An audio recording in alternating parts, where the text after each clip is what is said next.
Unmute the desktop audio. Unmute the mic so we're live. Hello, hello. Check the sound. Looks okay. Sound looks good.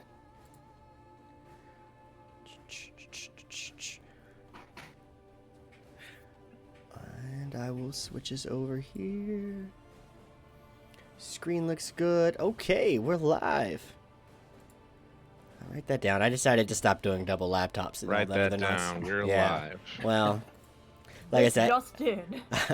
I decided to stop doing the double laptop, and I'm just gonna stream in GM mode. So don't look at the stream because you'll be seeing a little behind the scenes stuff. I just didn't want to have to manage 2-3 screens anymore. So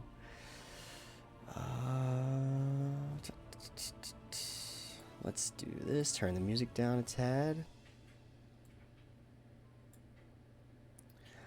Alright, and a quick little recap, since our good friend Carol was not here last time, but she's back this time, so that's great, so I don't have to run 2 NPCs, because it turns out when I do that, I just burn all spell slots, because it's the easiest thing to do.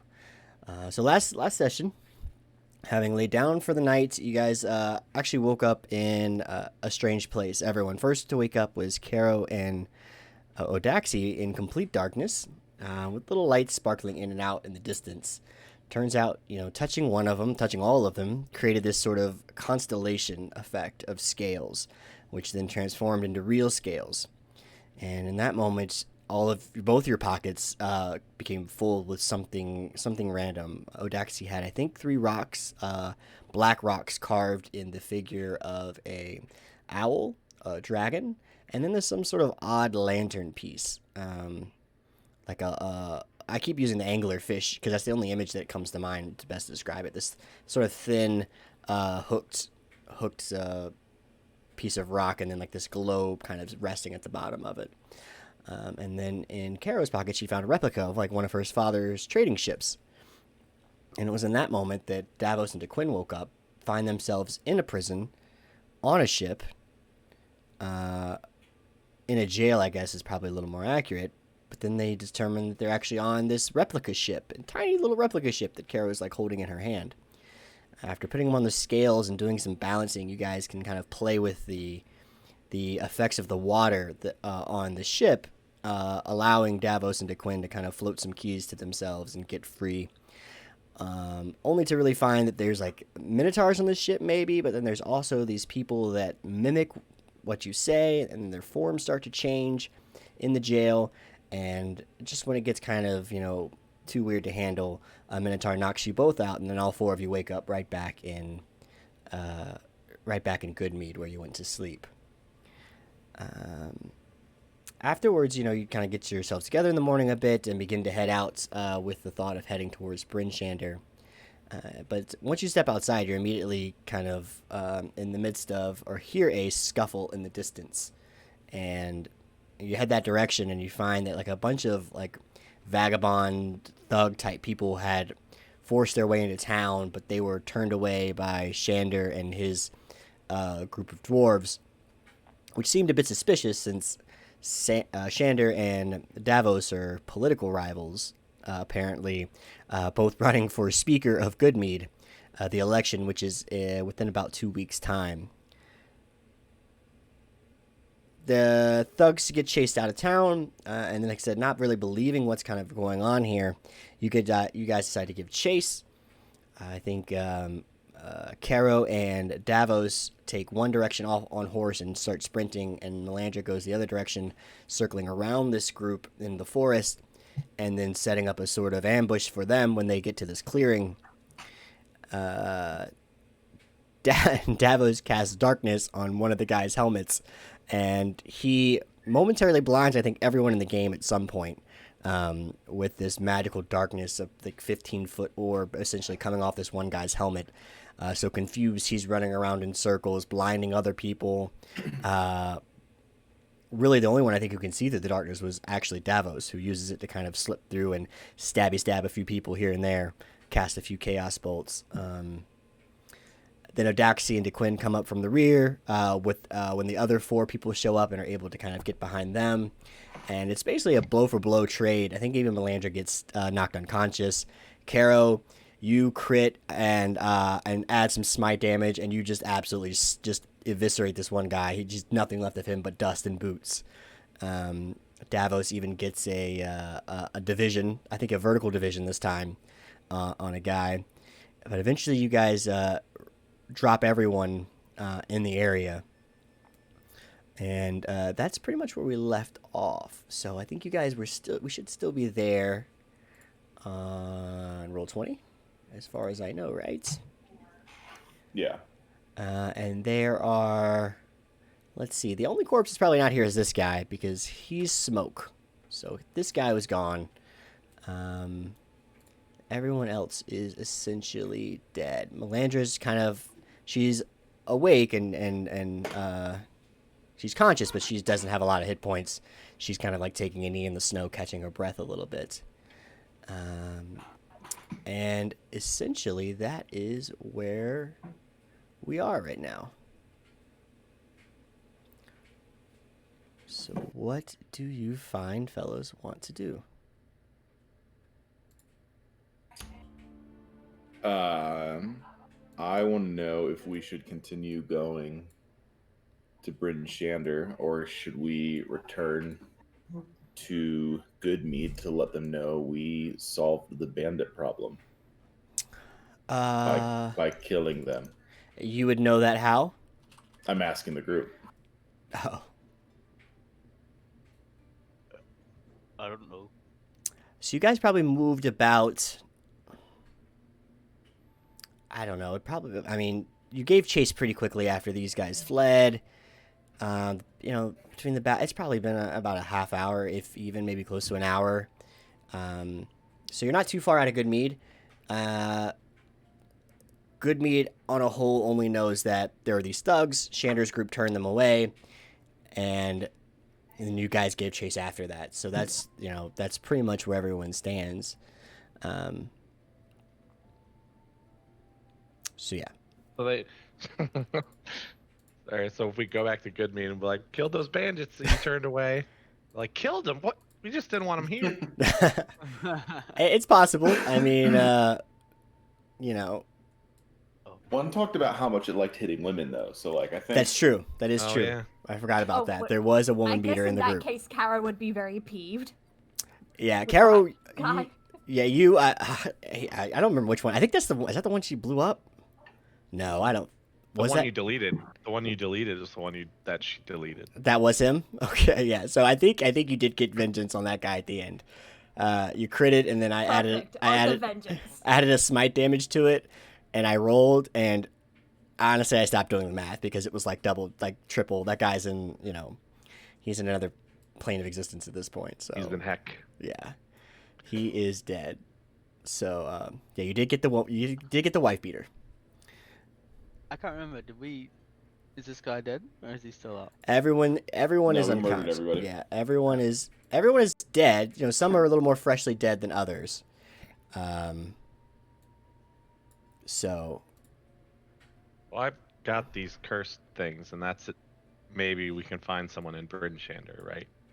That was a thought, and also Melandra and Caro were originally headed to meet a contact in Bryn Shander, so that was kind of the impetus for heading that direction. How long it'll take to get to Bryn Shander's and what time of day it is at the moment? You'd know that it's probably still like closer to noon time. It was about a 5-hour trip to Bryn Shander, assuming you guys, went the right direction on this chase. It's what am I trying to say? So yeah, I mean, you have to do some piece. You have to do some sort of detective work here to make sure you go in the right direction. You're still at best, probably 4 to 5 hours. I would say closer to 5. All things going well to Bryn Shander.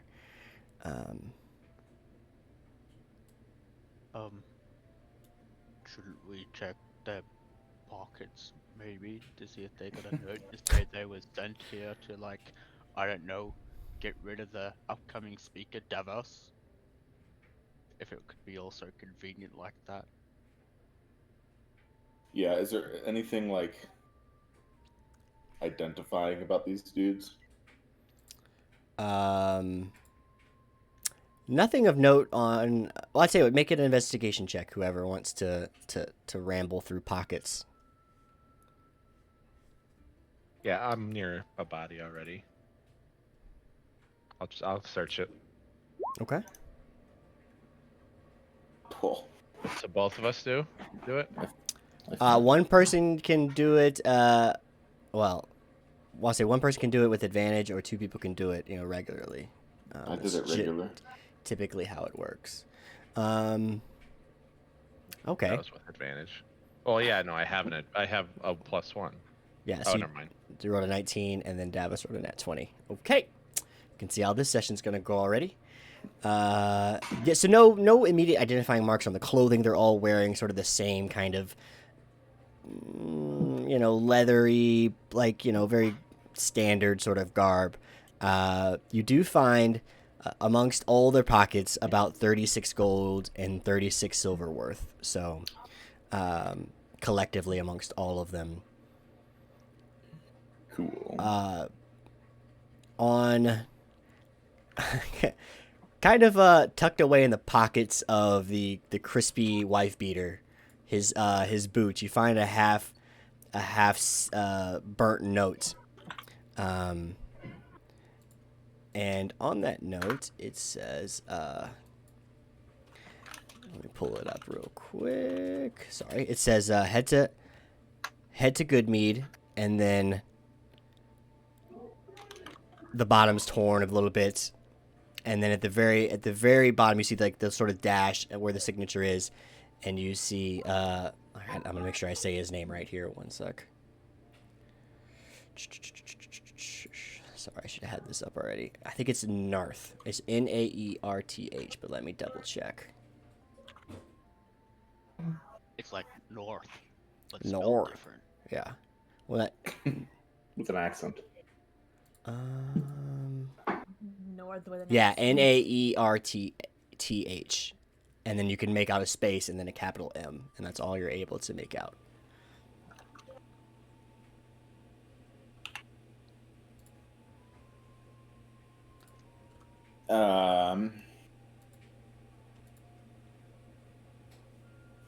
Seems like our options are to go back and investigate the note, or to go try to get rid of these curses that we might be able to do in Bryn Shander.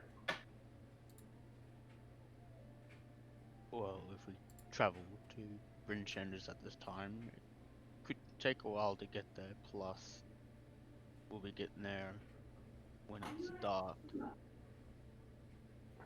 And right when the curse Yeah. shop's open. I mean, Yeah. I can hold on to the curse items. Oh, that's right. We did want to do that. Yes, I need rest when we can. Oh, you're down here.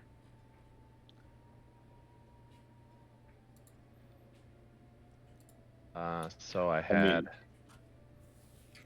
the Pearl of Power and the Wand of the War Mage. Both stolen items from a chieftain. Yes, I got it. So you're going to hand those over to DeQuinn? Yeah. Okay. So do I take them out of my equipment or just note that? Just leave him in there. Just Yeah, leave it's, him in there. as long as you Okay. guys kind of keep up. We just know that he's okay. Okay. We could always ask our friend back at the hall if she knows anyone north end.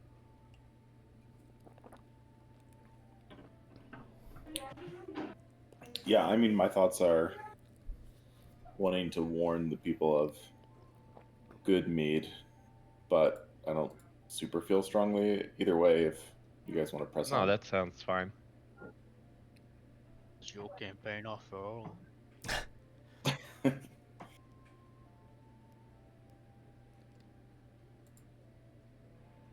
All right. Then let's head back.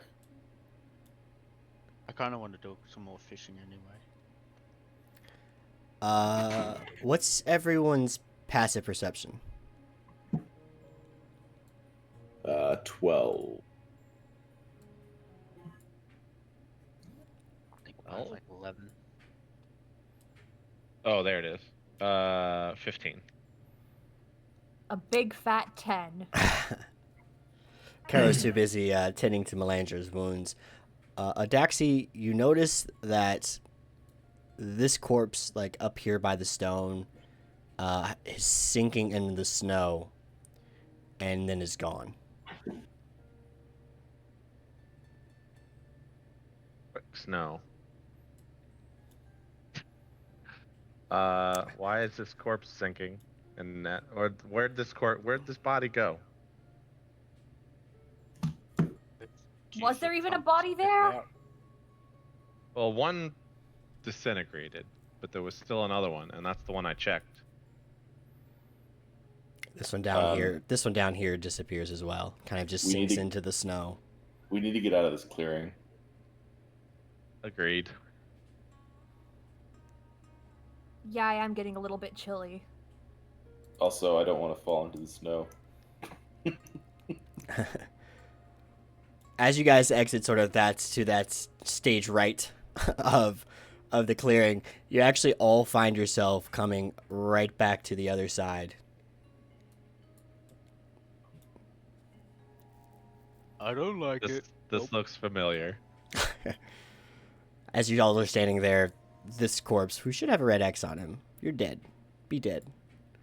Just slowly. It's not like something grabs it. It's not like it just, you just see it kind of sink into the snow. Maybe we try to go south.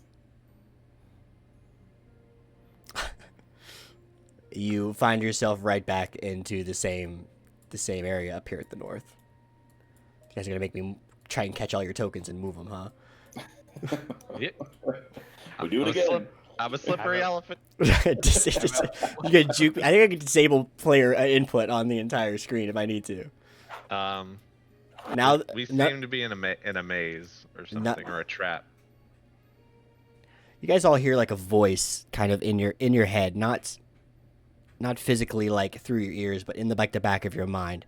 Not unsettling, but it says, "No maze, no trap." Hello? It gets kind of warmer. You guys feel like the temperature begins to rise in this area, and the snow, actually, you can see it start to physically melt and fall off the trees. And as it sort of fades away from the bottom, you see it actually, where this stone piece is here, like a small pool and pond start to form. Snow falls from the trees. You can hear it clump. Some of it falls. It doesn't even make it to the ground. It's already disintegrated. It's not that it's becoming, extremely hot, but it's becoming temperate. And there's like a moment where you all kind of just close your eyes, and there's like darkness. And then when you open them again, you find yourselves in a very similar clearing.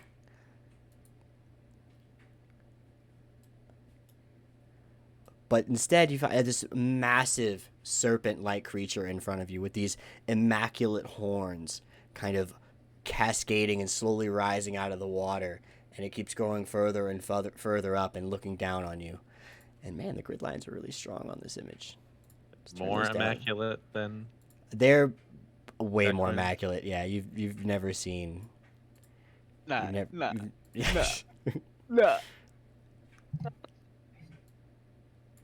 See here. Turn the grid lines down. Oh, there we go. It's not interfering with my image. It's a pretty image. Got two eyes, and then in the middle of this like almost like, doesn't even seem like it's functioning eye, but it has a slit down the middle. Tail kind of comes out of the back of the water, and like you see it wraps around that sort of rock. On the rock now, you kind of see this writing that you didn't perhaps notice before. Unrecognizable to any of you immediately. This creature stands and looks at you all, and you hear that voice in the back of your head again, but its mouth doesn't move. And so you seem capable. Capable of... at the very least defending yourself. Is this some sort of trial? Not a trial of mine, but perhaps a trial nonetheless.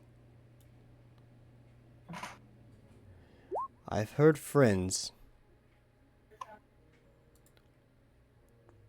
whisper of you helping them before, and it seemed fortuitous you found yourselves near one of my ponds, and perhaps you could help them again. The little forest creatures? Are you friends with the fairy folk? What are they called?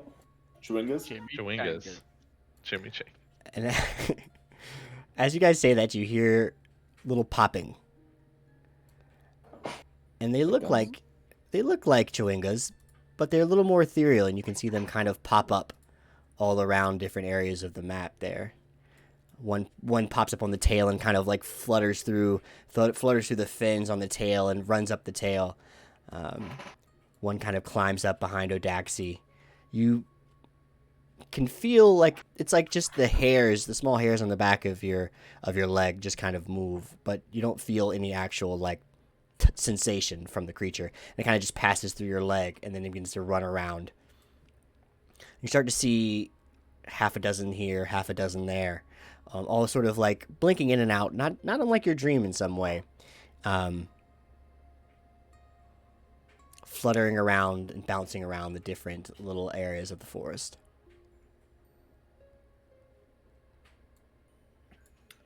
Can I put my hand down to like pick one up? Sure. I like these things. And I want to hold it. And these seem to not mind you either. It's rare that they build trust so quickly with especially outsiders. And a little one kind of like stumbles up to you and looks at your hand and like jumps in your hand and then falls like right through it. And you kind of see it like roll on the floor and laugh a little bit and then just run through your legs. Perfect. Maybe this is the resting place? Like a burial ground? Something like that. This sort of figure kind of arches and like lays down, and a few just jump up on its horns and starts like, bouncing around on top of its head. And elevates its head back above you. Who are you? Nothing important. Bit of a vessel, keeper of the passage between the material plane and the plane of rest, especially for these more natural spirits. What can we do for you? What can Davos Cinder do for you? Yeah, can you vote? Where are you registered to vote? It kind of like all three eyes kind of just glaze over. They roll up. Yeah, the this large like serpent like creature kind of leans closer and lets its head rest almost on the edge of the pond, and the flow for these spirits crossing into this plane has been interrupted. Something in the forest is preventing them from crossing over after death. That's terrible. These creatures are connected to the forest, the weather, little bits and pieces of the world, especially the natural world. Disrupting that flow creates spikes and problems and unfortunate conditions in the woods.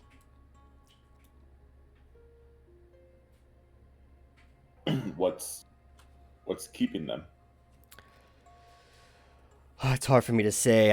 I don't often leave these these bodies of water that allow me to manifest in different portions of the world, which is why I would need some help.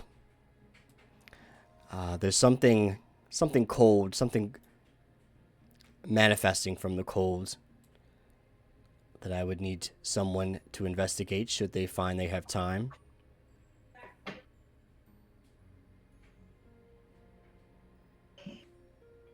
Well, we can't leave here anyways, so I guess we should.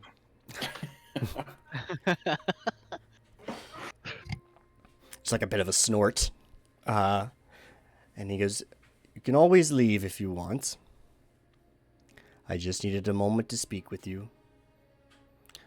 The choice, as with everything, is up to you."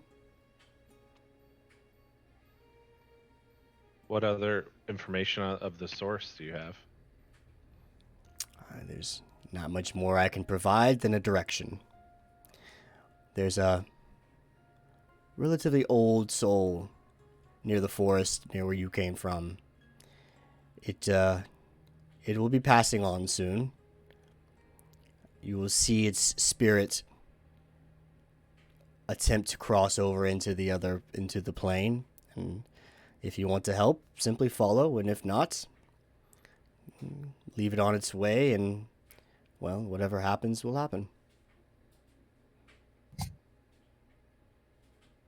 Sounds like we should go. Yeah, if the spirit needs our help, I'm willing to give hand. Is that the way to say it? Yes. Give hand. If you should decide you want to pursue whatever is interrupting this process, I invite you to have a brief drink of water at this pond, and you will find it'll restore your strength and your spirits. Okay. That sounds good. Does that And- mean you can materialize in us if we drink it? Materialize into what? Into us, because now you said you need to go into certain bodies of water, and if we drink these bodies of water, you're not going to possess us or something, are you? No. No possession. Materializing into you would be a bit of a messy affair. That's what I was getting at. No, you are safe to drink the water if you want. And do you have anything else? No. Oh, Good okay. thing we'll wait until everyone else drinks first and then we'll drink. The little ones appreciate your help, if you can provide it. And with that, I will return you to your frosty locale before this. And he starts slinks over the rock and just tail first, and then his head just kind of backs in under the water, and it bubbles for a bit, and the creature is gone.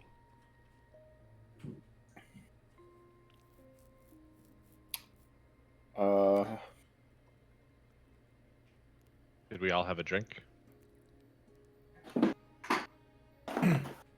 I did, or do. I drink. Me too. And you can see the middle of the pond starts to form like a small piece of ice that gets larger and larger and larger, and you can see now some flakes of snow start to fall from above, collects on the trees. It's almost like a blizzard, but without the sort of intensity and the whipping wind that you would expect. The ice on the top of the pond starts to get larger and larger and larger. So whoever's had a drink, has everyone but DeQuinn had a drink at this point, essentially? I would have grabbed the drink after they put him in the mouth, I guess. Okay, it's chilling, but it's like very clear, very fresh tasting water. You can feel it kind of like chill like the back of your throat, and you're like all the way down into your stomach. Kind of the opposite effect of like Melandra's potion that I believe DeQuinn tasted. And with that, like the pond starts to reform into ice and glaze over, and the snow now accumulates on top of the ice. And in what feels like an instant, you find yourself back to, oh, I never slid you guys over there. All right, well, hold on. See, damn it. Look at this. All right, this is where you guys are at. Describing Oh, the wow, thing, look at and them. we're all really proud of it. We're waiting for it to just like pop into Well, you frame. I'm sitting here describing And, this. and This it didn't happen, and then I was it's like, a well, I lot- guess he's just gonna describe it. yeah, So let's no, see. yeah. Anyway, so I was like, I'm sitting here like, oh yeah, like how it's all pretty. It's a pretty map. The viewers got to Right see it now, at least. It is pretty. Yeah. So this is what I was describing, and you can see the little chewingas moving around here. Oh, they're little tiny. Little chewinga spirits. But anyway, that's not what you see anymore. Now you see back to what you were looking at the entire time. Short and sweet. Yep. The bodies are on top of the snow again. The ones that, didn't get obliterated before. And essentially, the area is how you left it. So there was writing here. The stone writing. Yeah, you see the kind of glyphs on this rock here. Okay, amazed at just what happened. I just wanted to take another look at these. Sure. What languages do you speak? Many.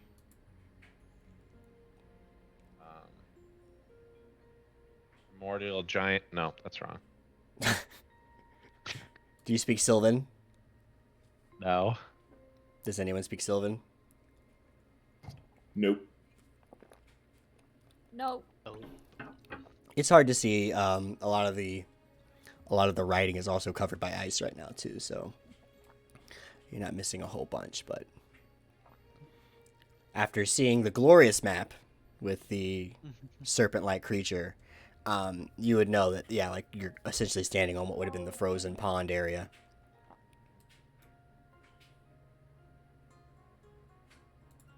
when we drink the water, do my horns glow like his? They're still very nice looking, but they do not become even more immaculate. That's a shame. Maybe if we curry favors, he will make my horns glow. And on top of that rock, you see like the moss start to bubble a little bit and kind of form like this little mound. And from the mound, you see like this little tiny hand kind of break through and tear it open and then kind of crawl out, and you see the familiar sight of Chewinga kind of settle on the mound and look at all of you kind of starry-eyed and looking around. It moves slow though, very methodical.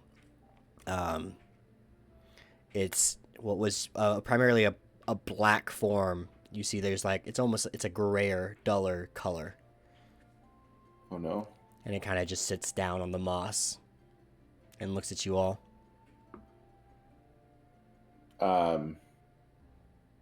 Do you not feel very well?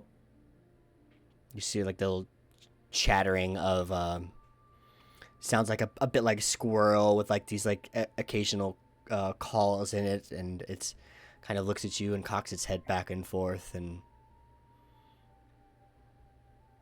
just kind of takes in, and looks around at each of you and the surrounding area.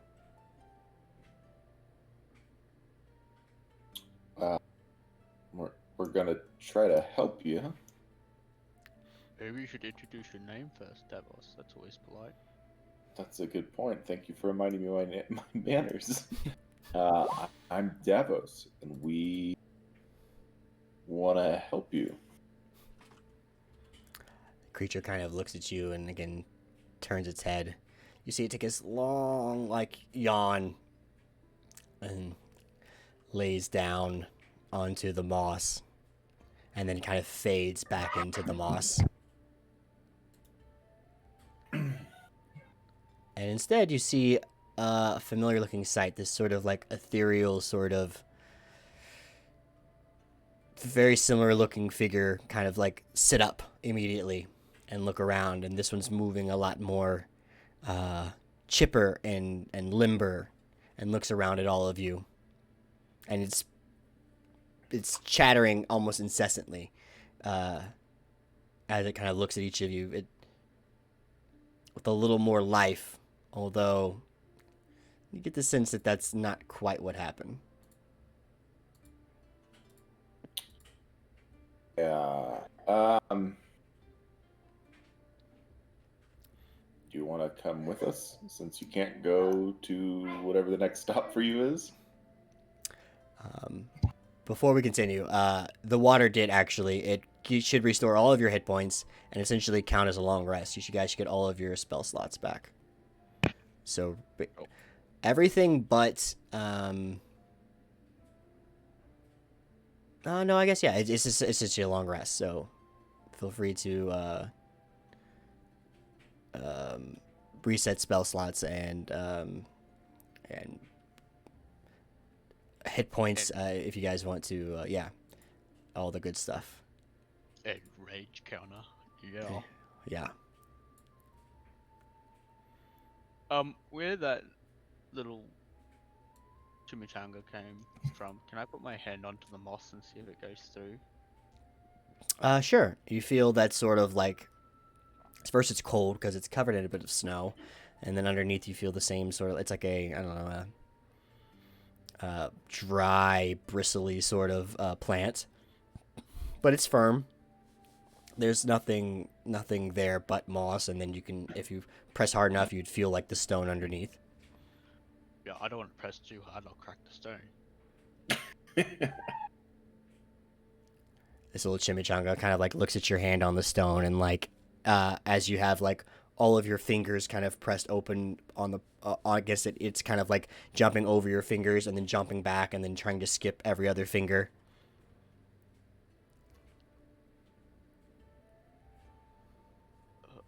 I look at Davos like, can we keep him? I think he doesn't really have anywhere else to go for now. Perhaps maybe he's our guide to the spirit. That's what I was thinking. Maybe he's the direction that we need to go. Really, I don't think he knows what direction he's supposed to go. As Kara says that, it kind of turns and looks at her and bounces the direction, looking up at her, taking her in. You see the chirping in his mouth kind of stops, and then he just takes off to the north. I stand corrected. Let's follow the spirit, Fairy. He is bolted, so he is like full on sprinting. Slow down, friend. Let's see here. Ooh, Oh my god. that's a little more. Yeah. So he's taking off north. You see him like bounding, and he's kind of doing like all these like flips, and then like wall running off of like of trees and bouncing from limb to limb. Yeah, he's like ninjaing his way, yeah, through the woods. It's going to take you guys figure very quickly like an immediate sprint to sort of catch up. Yeah, I'm all in on Flippy here. All right, so we are going to do a sort of chase here. So let's have everyone roll initiative, and I will roll a Chewinga initiative here. Chewinga. Don't get him started again. Okay, 8. Oof, 4. Jeez. looking good. I want to. Wait, how many times is Davos rolling here? I forgot to click my token first. Oh, it worked though. 19. Okay, never mind. Well, they're all pretty good. 19, 16, 20, and then Odaxy. Odaxy's still reading the stone in the back. He's kind of bumbling through there. Let's see how Melandra does. You wanted to send the result of this 14. token to the churn tracker, but no token was selected. I don't know. Oh, that's fine. Yeah, we're not. Oh, I'm not too yeah, worried right. about. I meant to send it to my token. That's right. It's fine. Yeah, I'm not worried about the actual like turn order as much as just getting a general sense of like how quickly you guys react to him running. Okay, so he takes off, and you guys actually pretty quickly are able to keep up with him. Let's see. Who rolled the best, actually? DeQuinn's a +3, and Davos is a plus. DeQuinn's a +2, Davos is +3. So DeQuinn, so you're up first. You see this little guy roll, and you kind of got a sense that he was going to bolt anyway. You could see it in his sort of, I don't know, Demeanor. jittery demeanor. Roll a d20 for me. Certainly. Yeah, it's about what That's- I thought it would happen. God. So you start running, and you see this rock that he kind of bolts over, and you're like, you're feeling big, you're feeling tough. You can do the same thing. You mount onto the rock and kind of vault over it. But underneath there's this very slick, thin sheet of what looks like frozen snow that you didn't see coming. Make a DC, make a strength or make an athletics or acrobatics check. You get to pick. Sorry, I rolled with advantage, but it should be just the first one. Okay, so yeah, you've been running on the ice all your life, so you quickly recognize it. This is frozen. Best to kind of embrace this rather than to fight it. And so you kind of curl up and you slide on like your leg and your front foot until you hit like what's solid snow again, and you're able to pop back up on that foot and keep taking off after him. Quickly behind is Davos, I believe. Right, 19. Yeah, Davos. You see this pretty impressive maneuver, honestly, from DeQuinn. So roll a d20 here, and let's see how you fare. Seeing that rock, and for a moment you're like, oh, I can do that, no problem. You see him slide, and you're like, all right, that's actually probably not something that I want to try and follow up on. So you take a right around the rock, still keeping pretty good speed, and avoid completely that sort of hazard. Let's see. Next up is Caro.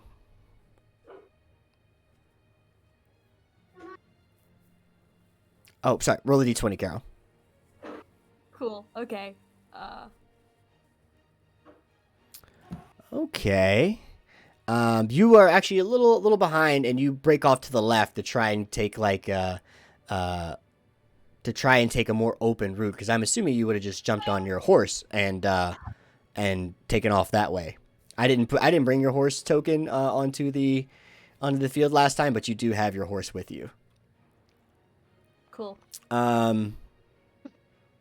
As you come around the left, you hear a sort of stirring like in front of you, and you realize that you've basically scared what looks to be like a half a dozen more young deer, and they begin to sprint and run out in front of you, spooking your horse a bit. So make an animal handling check for me.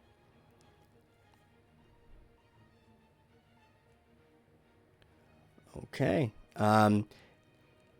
You don't fall off the horse, but you do have to come to a complete stop as it bucks up and kicks, kind of like flailing at the deer to turn them the opposite direction. They make a quick adjustment, and while, like I said, you don't tumble off the back, you kind of lean forward and keep all your weight to the front of the horse and come back down. You look up, and you can see kind of now the tail end of like DeQuinn and Davos, and you have to give the horse some more to get it back into the chase here. Luckily, you're on a horse, so you're pretty quick and able to get right back kind of to where you were originally.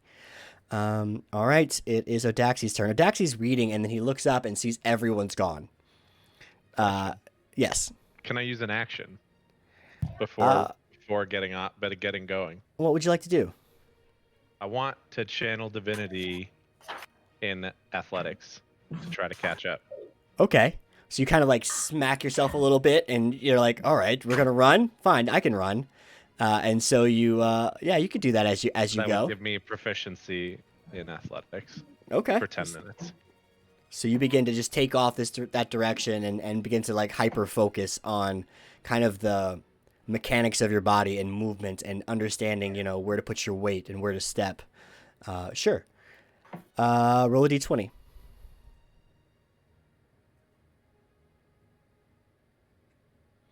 I'll say you can even roll it with advantage since you wanted to channel divinity first. So just roll 2 d20s, I suppose. Oops, well, Yeah, that's okay, right. yeah. Roll one more. Okay. Yeah, interesting.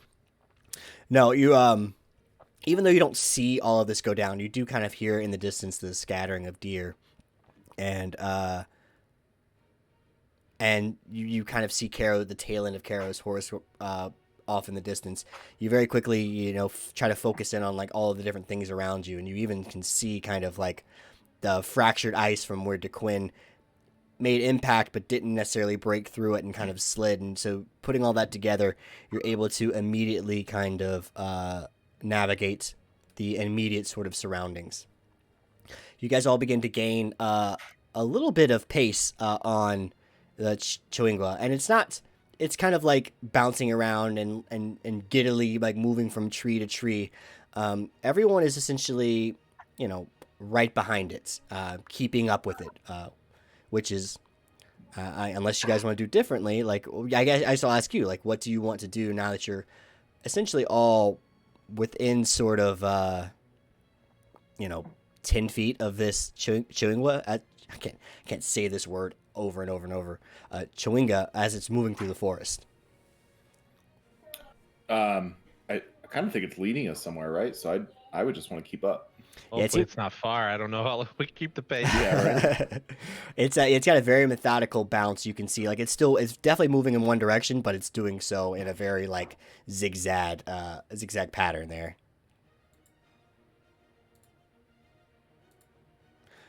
So follow, is that essentially what I'm hearing more or less? Yeah, that's my plan. For now, at Wow. least, yeah. I kind of want to catch it. Okay. If we catch it, we could tell him to slow down. Yeah, So- that's what. Yeah. Okay, so you're going to try and push forward to it and actually, catch it. Do make an acrobatics or athletics check. Yep. Can do that.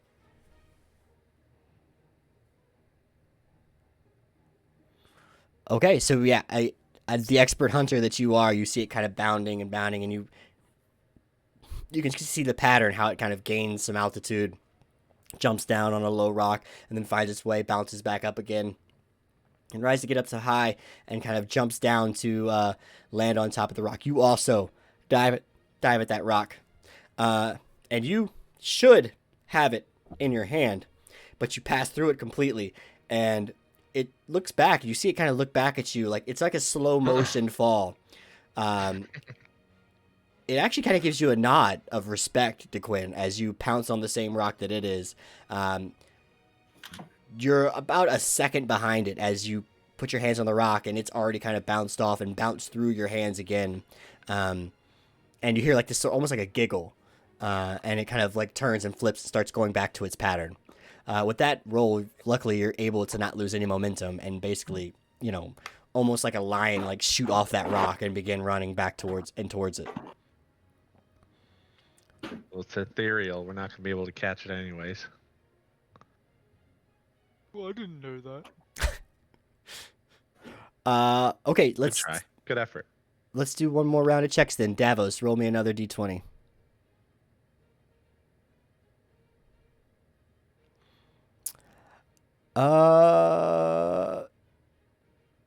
Okay. This maneuver that DeQuinn does, as he pounces out of the sand, kind of, it kicks up the snow, kicks up a little bit of snow in a flurry, and it kind of catches into your hood. Make a Constitution check. Yep.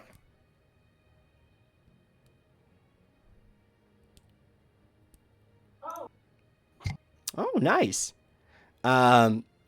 you're able to kind of like turn your head and very quickly blink and kind of brush a lot of the snow out of your eye. And thank God you do quickly, because you almost run smack dab into like a very thin tree. You kind of like drop your shoulder and do like this sort of roll pattern, you just barely missing and catching like a branch to the throat. You kind of swear it to Quinn for kicking up the snow in your face, but you don't lose pace. DeQuinn, behind you, you hear Davos. Davos, what swear would you use at DeQuinn? Oh man, damn it, you. Yeah, you don't have to swear at him. That behind you, DeQuinn, you hear this sort of scuffle, and you see Davos is brushing snow off his face. I leave it to you if you have any clue that was from you or not. Oh yeah, I'm definitely kicking up harder then. Roll a d20. DeQuinn. Me? Yeah. Yes, certainly. Yep, that's exactly what happens. Yeah, it's... Before you get the horns. I'll let you kind of describe what you do here. This is your nat 20. You were able to keep up with this this creature as it bounces through. You're able to almost essentially catch it as well. So you're kind of in ultimate control of your character as it's chasing through the forest here. Do you want to do any flourish, or do you want to hit Davos with a snowball? I kind of want to just like stop immediately and just let Davos just like triple over me. Because I know I can't catch this thing, so I kind of just want him to like crash into me and then just topple over into the snow and then continue running after that. All right, so you God, I'm trying how to do this to keep momentum here. You guys, as you kind of turn and dodge that first tree, Davos, you see what looks like the open sort of snow in front of you. And you're like, wow, that's strange. I thought there should be more trees here. And then you realize it's not snow, it's actually DeQuinn's fur. And it's soft at first until you hit like what is probably like all muscle. And with a oomph, you kind of smack into DeQuinn. And then you hear, I would assume would be like a sort of snort or giggle. And he just kicks off again. And there's just this flurry of snow around you. And he's with great speed taking back off towards what you're following. Perfect. Caro, you see this all take place. You're probably a little confused because you don't know why DeQuinn stopped. But it happened. Here come Glaro.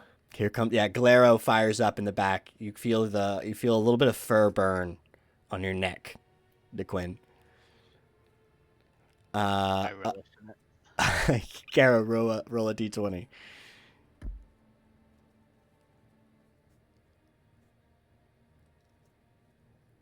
Okay. I get distracted by my glaring. Yeah, you're too busy glaring at Davos, and you notice that in front of you there looks to be a sort of thin wire in the distance. Maybe it's hard to tell like what it is. You see it at the very last second. Make a it would be dexterity. I guess you do. I'll let you be your choice. You see this thin sort of wire. The only reason you see it is because it's collected a little bit of snow on top of it in front. It's probably about 20 feet away, but you're closing very quickly on it. What do you want to do? Do you want to try and jump it with the horse, or it's your choice. It's about 3 feet off the ground, if even 2 feet, probably more accurately. Yeah, I guess jumping it. Okay. Make an animal handling check, because you have to very carefully. You have to time it just right because it's a very thin wire, and you have confidence that your horse wouldn't see it in the distance. Okay, so being a pretty skilled rider, you're able to wait, and rather than sort of have to jump twice, you're able to just reel the horse back enough that it clears the entire wire with one jump, and that's good because you see in the distance that there was a very large sort of log, a leaning log attached to it that was probably designed to fall and crush whatever hit the wire. Maybe an old hunting trap that got left out or something like that. But you also do not continue to lose pace. Okay. Wow, you guys are pretty efficient forest runners. Daxi, give us another D20.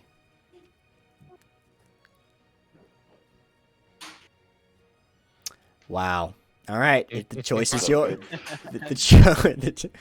Wow, Well, real now nice, since guys. it's kind of become a race, I take off after DeQuinn. Oh, okay. So you're Just gonna kind of egg him on and bound about, not gracefully, but powerfully. okay. So you see a Davos kind of just starting to get his feet back underneath him, and rather than give him maybe a sort of gentle nudge in the right direction, you swim over him with your arm. Wow. He needs help up. No, he's up. He's just getting back to okay. running speed. But I guess with the sort of competitive nature spirit in you kind of swim over him and begin to like run past him and kind of catch up with DeQuinn. Sure, I'll say you two.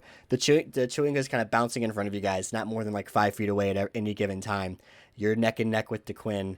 Caro, you are in a close second, and Davos, you're bringing up the rear there. After having had to come to a full stop because you cracked into what you believe was your friend. I'll let you reconcile that friendship as you feel like you need to. The forest trees are passing by. You feel like you've been running for a good while. Hard to know what direction you've necessarily been going in, but at least you guys have been pretty efficient in navigating all the brush and limbs as they shot by your head. Let's see here. Let's have everyone roll a d20, and then we'll see what happens, and then we're just gonna do something exciting from there. 9, 14, 8, 17. Okay. Caro, I'm gonna say you have an immediate sense. I'll let you decide. Like, you have the first sort of attempt to like take in everything that's going on here. DeQuinn and Davos are up front. You realize you're pretty close behind them. You can hear Melandra in the distance. She's keeping up. She's not doing any of the tomfoolery that you guys are doing trying to win this race. She's just bringing up the rear there. Does Caro know that there's a race going on? Does she want to do anything to intervene, or? She doesn't know that a race is going on, but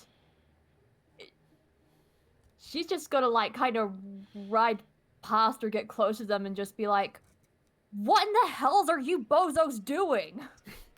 So you see like a sort of I just picture both of you are so focused on what's ahead of you. You just see a very narrow face and horse kind of like in your periphery, and it's just glaring at you, kind of like if it was passing you on the highway.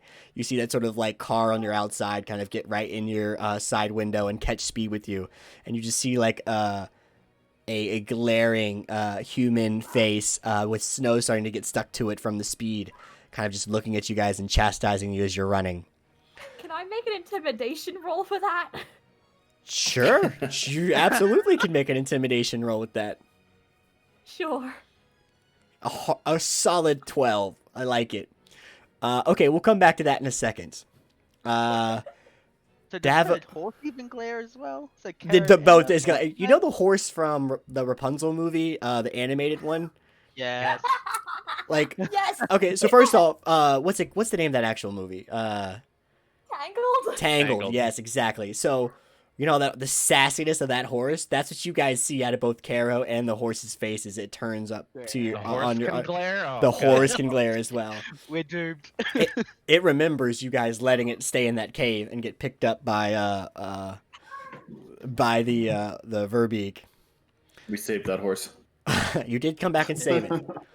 I'm gonna say, just because this has turned into something so wildly adventurous that I didn't plan, it's amazing. Davos, you get to be the next influence as a sort of redemption for getting, I don't know, smothered by DeQuinn. So what you see all of this take place in front of you now. What do you want to do? What's that wrestling move where you like grab somebody's neck and then you land on your back? You like pull them down with you? I want to do that. Okay. Okay. Thank. You are probably a good 10 to 15 feet behind these guys because of the stop and start. So it would take a pretty miraculous move to get up close enough to do a stunner or whatever that wrestling move. I don't even know. I've never watched wrestling a day in my life. To do that move against them. So you still want to stick with that, or do you want to try and do something 100%. else? Yeah, okay. no, bar none. That's what we're doing. All right. I knew the odds. Yep. It's probably gonna be acrobatics at this point, unless there's some sort of magic you want to use that I don't know about. So I would say acrobatics, probably a Okay. disadvantage. Damn, man. All right, well, we're doing it. Well, I tell you what, roll regular, and I'll adjust the DC accordingly. How's that? That seems a little fair. Yeah. Oh shit! Okay. Okay. Rules. Having never done this before, but reading about it and hearing about it from tales of other adventurers and in bars, being a well-traveled man, you see in front of you a low-lying branch of sort, about 6 feet off the ground, and you extend your arms and then flex and pull like right at the right moment to try and get it to whip you forward, and you are sailing through the air, catching up to what the back of this furry minotaur, and you're reaching to try and grab onto the neck, and you feel the neck slowly get out of reach, and you now have his waist. So you are backwards, grasped onto whatever loincloth-like thing is wrapped around DeQuinn's waist. And your heels are dragging on the dirt underneath you. So you're not in a position to, I don't know, again, suplex him or whatever the wrestling move is around the neck. But you have your arms wrapped around his waist as he's sort of barreling, and you're like getting a thigh like smacking you in the back of the head because he's running at full speed. I'm not even sure he notices you're there yet. He's gonna notice now because I'm gonna say, "I got you now, you son of a bitch." All right. So I think Odaxi had the better roll against DeQuinn. Yeah. So Yeah. DeQuinn, you get to respond, and then Odaxi, you get kind of the final say in all of this. So, DeQuinn, So is he attached to my loincloth or is he attached to my waist? his arms are now wrapped around, and he's got like a handful of like hip fur as he's like grabbed onto your hip bone essentially, and holding on for dear life, dragging through the snow. Behind you guys here, just it sounds like loud laughter as Melandra just watches this shit show take place in front of her. Okay, I think. And where's Daxi in regards to DeQuinn? Like next to me? Yeah, he's pretty much neck to neck with you. He started a little slow, but he had some good rolls and was able to catch up. I'm going to try and sprint in front of a Daxi, and with Davos behind me, try and like pry him off my way so Davos is like in the line of fire of a Daxi running. It's just like, you know, the turtle off a Mario Kart. I want to fire like a green turtle towards the Daxi. Probably more like dropping a banana peel than firing a green shell. Make a acrobatics or athletics. I'll let you. I think I know which one it's going to be. This is the first step. Ooh. Can I contest that? Yeah, you're gonna be able to contest the. There's gonna be a contested grappling here in a second. So, man, I don't. Yeah, I think so. So this is unrelated to your turn, Adaxi. You can make an acrobatics check, or I'll even say athletics as well, you start to see DeQuinn try and get into your lane and like try and like overtake you a little bit. He's not going very quickly though. He's trying to make me hit Davos. Yeah, so you can do athletics. I'm open to at this point. I'm open to hearing any sort of fun you guys want to do, and we'll just figure out the rules after that. So what's your response to this? Athletics, chat.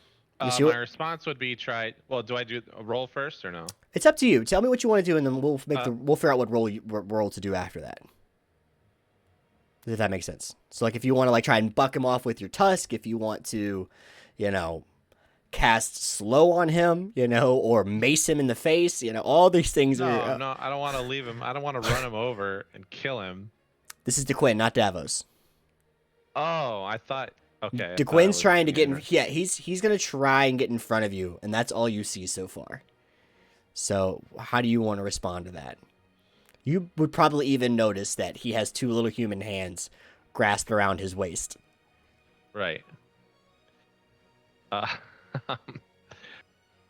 I'd say I just try to like pass him using my trunk, like try to like whiplash off him with my trunk. Okay. Try to pull out, try to yank, So you want to kind of give him like rubber.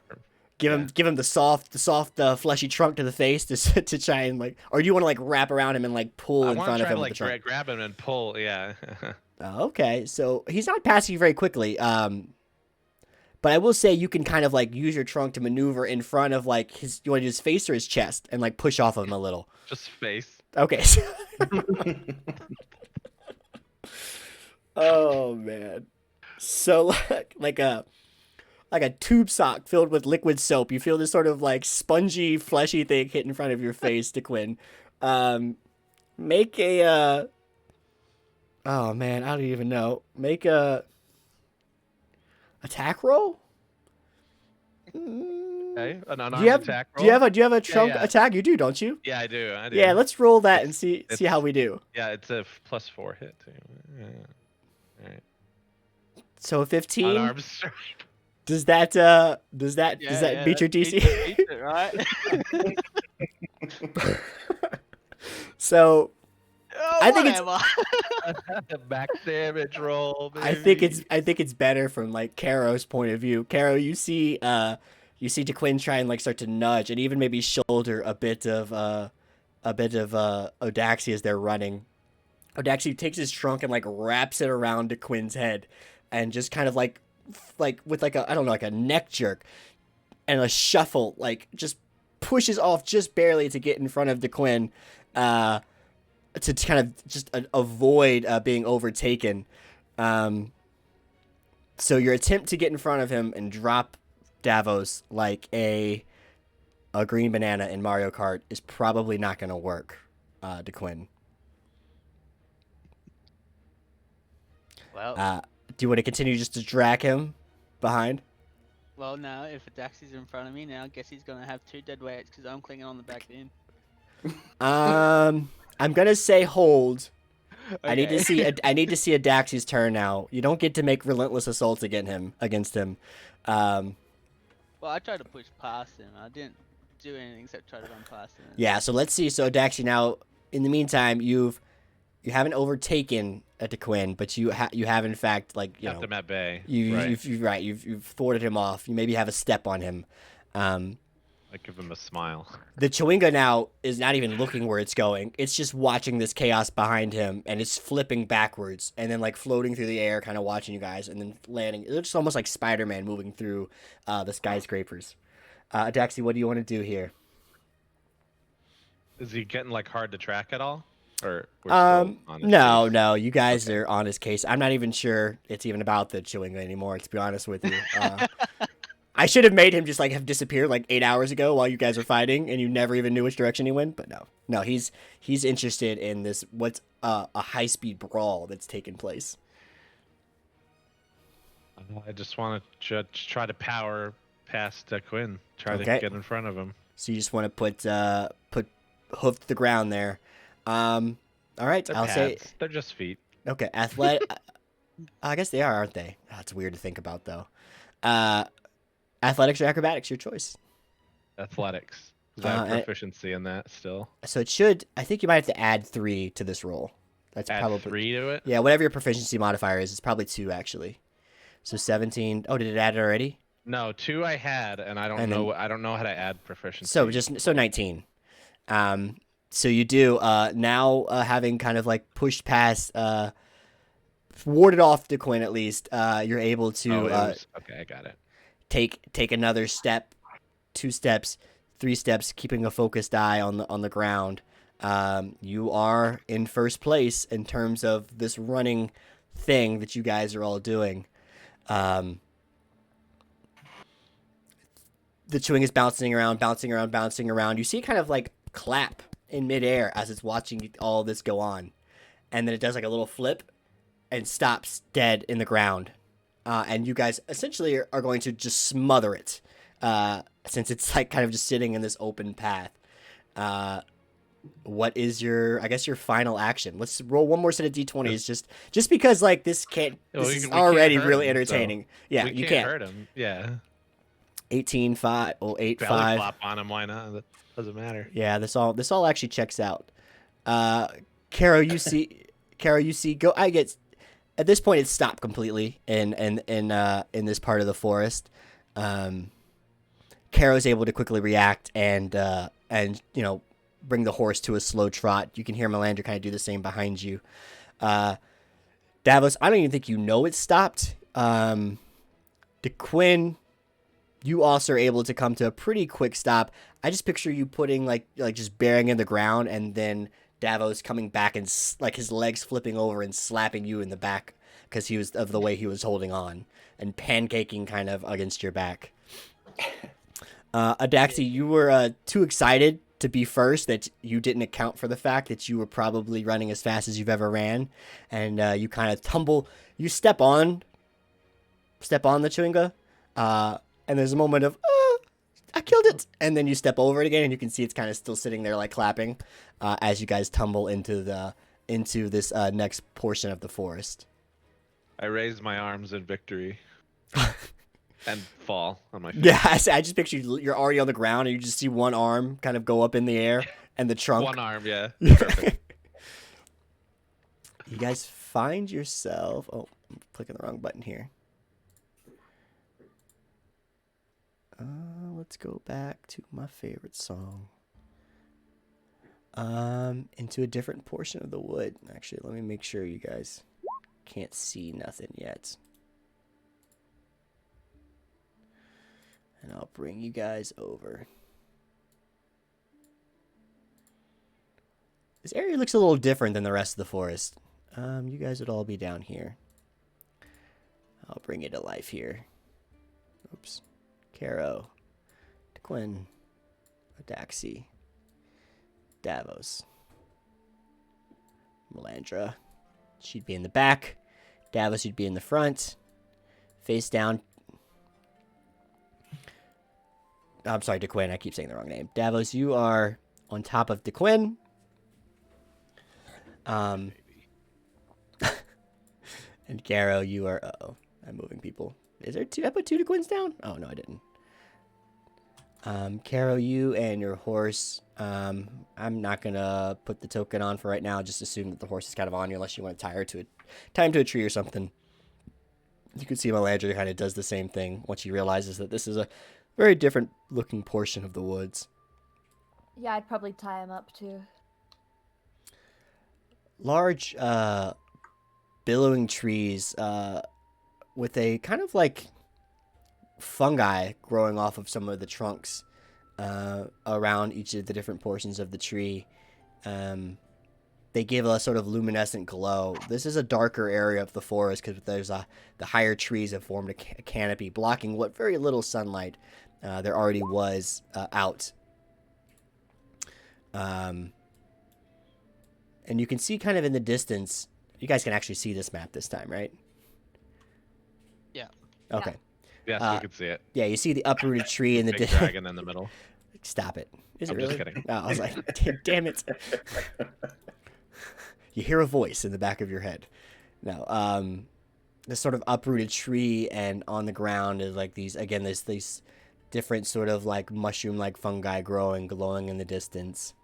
And our little friend, who I should drop off here. He kind of goes up to Adaxi, who's, I don't know, either laying on the ground or just now getting up and eye level to you.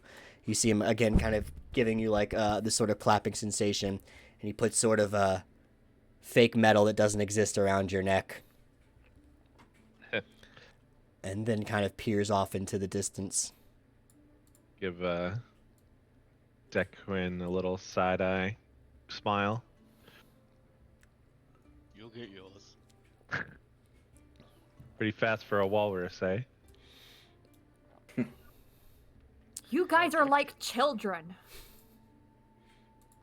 Children not placed in the top 3. What is this place? Davos, I know you know what position you placed in because you saw nothing, but behind you for the past I don't know, 30, 60, 90 feet, 90 yards. As you step forward and put that question out loud, you hear like an actual voice as a woman steps behind one of the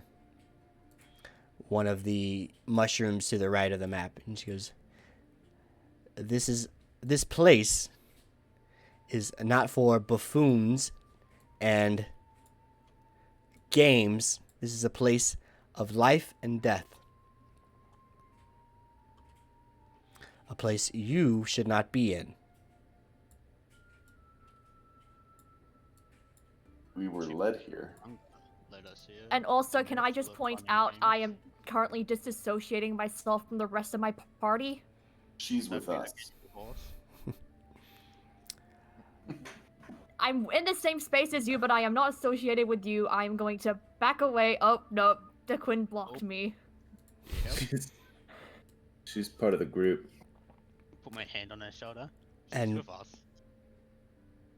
The woman kind of like creepishly looks at you all and like sketchily goes back and forth, taking in what she's seeing in front of her. And what group is this that dares to taint the magical ore of this part of the forest? We're Davos group. We don't have a name. But we're here, and the Chewinga led us here. Ah, I see. Come, little one. It's time to go. I turn to Caro and say, "Listen to the woman." Not the... She's not the woman. You, Oh, spirits, come.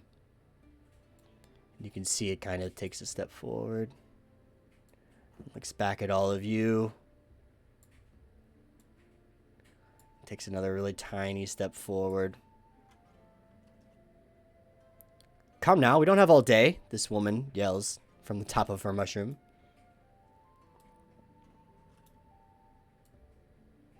Oop. And it kind of takes a I don't. Okay. You can see it kind of looks at the woman,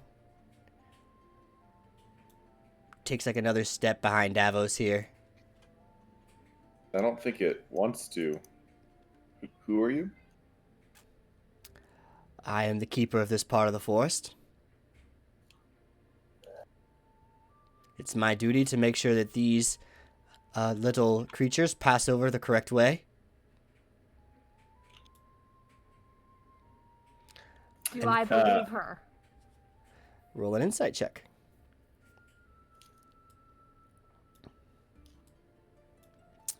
I think I believe her. Let's see here. You get the sense that that you don't have any fucking clue what's really going on here. I mean, you know, you saw a serpent, and then there was a Twinga spirit forest, and now there's a weird woman here. It's hard to get a sense of like what is actually going on here since you've, you know, never even seen this kind of this thing before.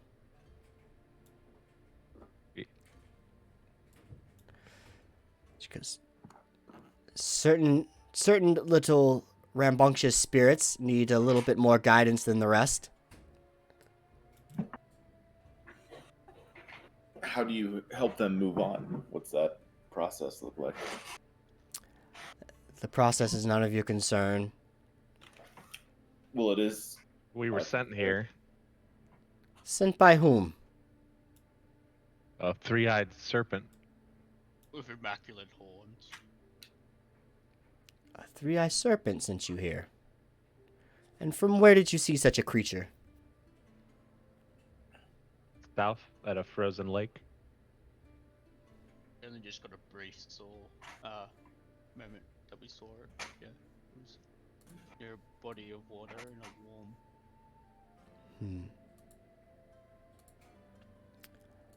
Well, perhaps you all are meant to be here. Are you all passing over? No. Nope.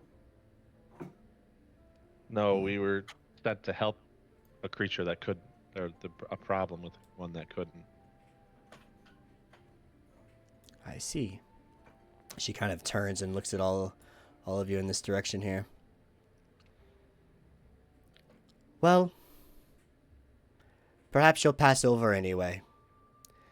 And as you guys are kind of looking at her on top of this this mushroom thing, the leather wraps, the sort of white hair that you see represented like on the map here, it starts to like fade away and becomes this like stringy, very loose clumps of hair like from her head, and what looked like to be this sort of, I don't know, standard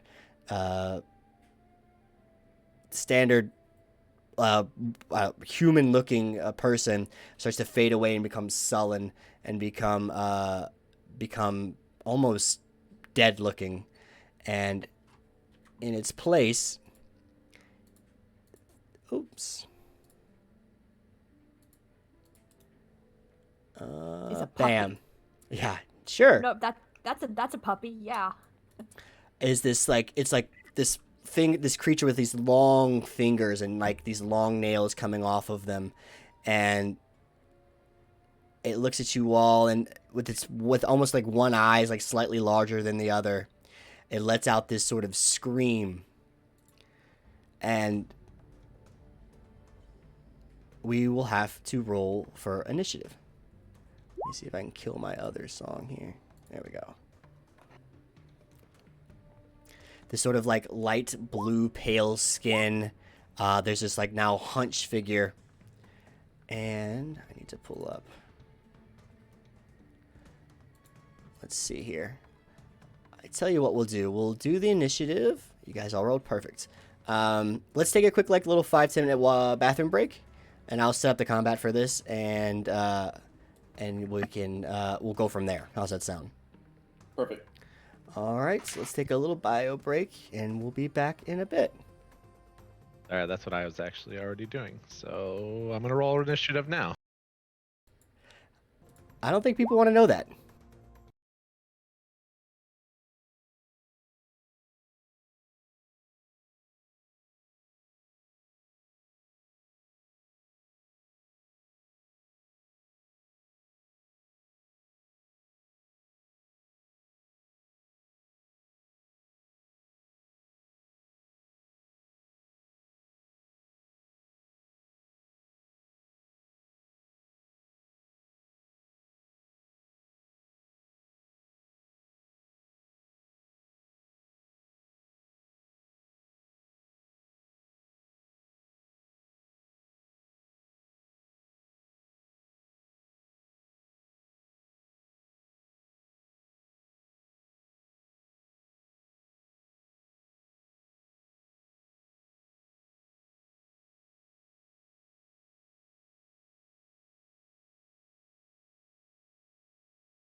mics and audio are back live.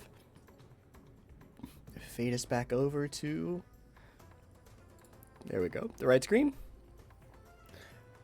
So this, like, white-haired, seemingly well put together woman who is like standing on top of this mushroom. Her skin sort of like slumped and became sullen. Her eye like sunk into the skull some, and around it there's this like reddish agitation. These like brownish looking eyes turn this bright, almost like aquamarine, and she goes from standing to kind of slumping. But you never really saw her move. It's almost like she faded from one form to the next, and she looks at you all. She looks at you all and lets out this sort of scream and glare. And actually, all of you need to make a wisdom saving throw for me, please. Is it for being frightened? Maybe. Okay. I have advantage. Okay. Wait, wisdom saving throw. Yep. Oops, I didn't roll advantage, but That's okay. You pass. So everyone but Davos, this creature, like, its eye kind of like, one eye looking at the rest of the group, the other eye looks straight at you and like looks through you almost, and it kind of makes you shudder, and immediately you think to yourself, I'm not going anywhere near this fucking thing. And so you are indeed frightened. You can make a saving throw again at each of your turn. At the end of each of your turn. Got it. Okay. And then behind you guys, you start to hear this like sound of like what seems like ice cracking, and from the trees, what look like these large icicles like looming off of the trees, you see like some wings start to sprout out. And actually, let me pull Melandra up some, because she'd probably be here. And actually, I guess I should roll 1d20 for her. Okay, she's fine. You start to see these large-ish wings form from these icicles as these sort of like bat-looking, impish-looking creatures that seem to be made solely of ice, like crack their wings and flex open, and they begin to look around. Oh, thank you.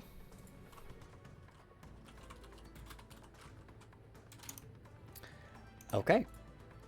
Well, all right. I'm glad you brought that up, I suppose. See, I will add turn. And she rolled a 20. And descending. 20s. Oh wait, bad guy rolled 20. No, that was Melandra. Melandra rolled a Good 20. guy rolled 20. Yep. Seeing this sort of this odd creature with like I don't know, like frost-ridden skin, kind of imagine just appear on top of this this mushroom. She turns immediately to when she hears this ice cracking and sees this creature here. I think, is that one off the ground? Yeah, she's gonna make a javelin throw. I need to actually pull up her sheets. I don't have it up yet, but that's okay. At this creature here, and she just misses wide, misjudging how tall the tree is, and the javelin sails into the distance, and she goes, "Oh shit!" and kind of backs up and puts her back up to DeQuinn, shield out. These creatures, this first one's going to immediately see the group and see the Chewinga down. It's going to swoop down from the tree and come at the Chewinga and try and grab it. So I'll just actually do a claw roll here. Oh, but the Chewinga manages to kind of like bury itself into the snow, and you guys don't see it kind of pop back out, but you do see like a little mound of snow there, and the claw just kind of scrapes wide on top of the patch of snow where the Chewinga was. The next one's gonna 1, 2, 3, 4, 5. 1, 2, 3, and actually see if it can do here.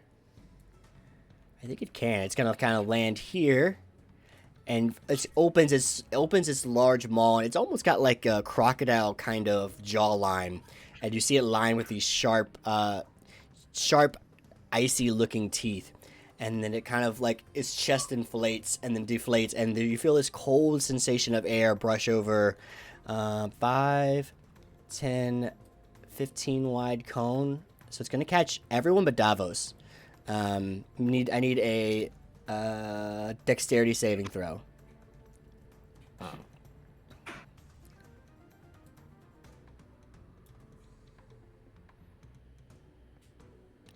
Okay.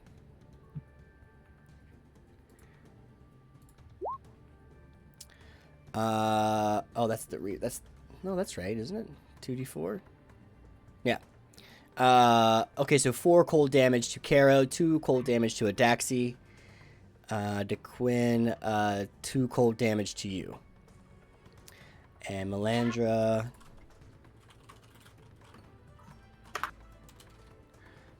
Is going to take 4 damage as well.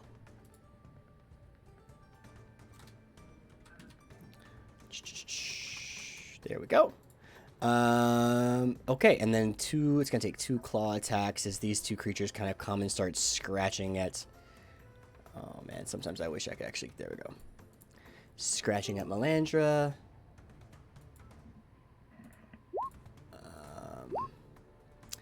13 will not hit, but the 21 will. It's another 9 points of damage to Melandra.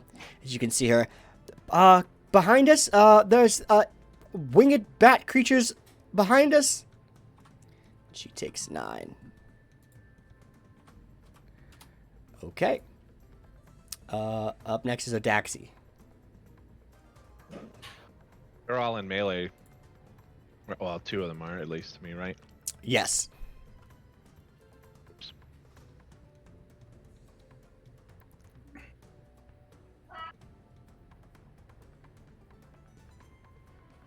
What's it gonna be? 1 second.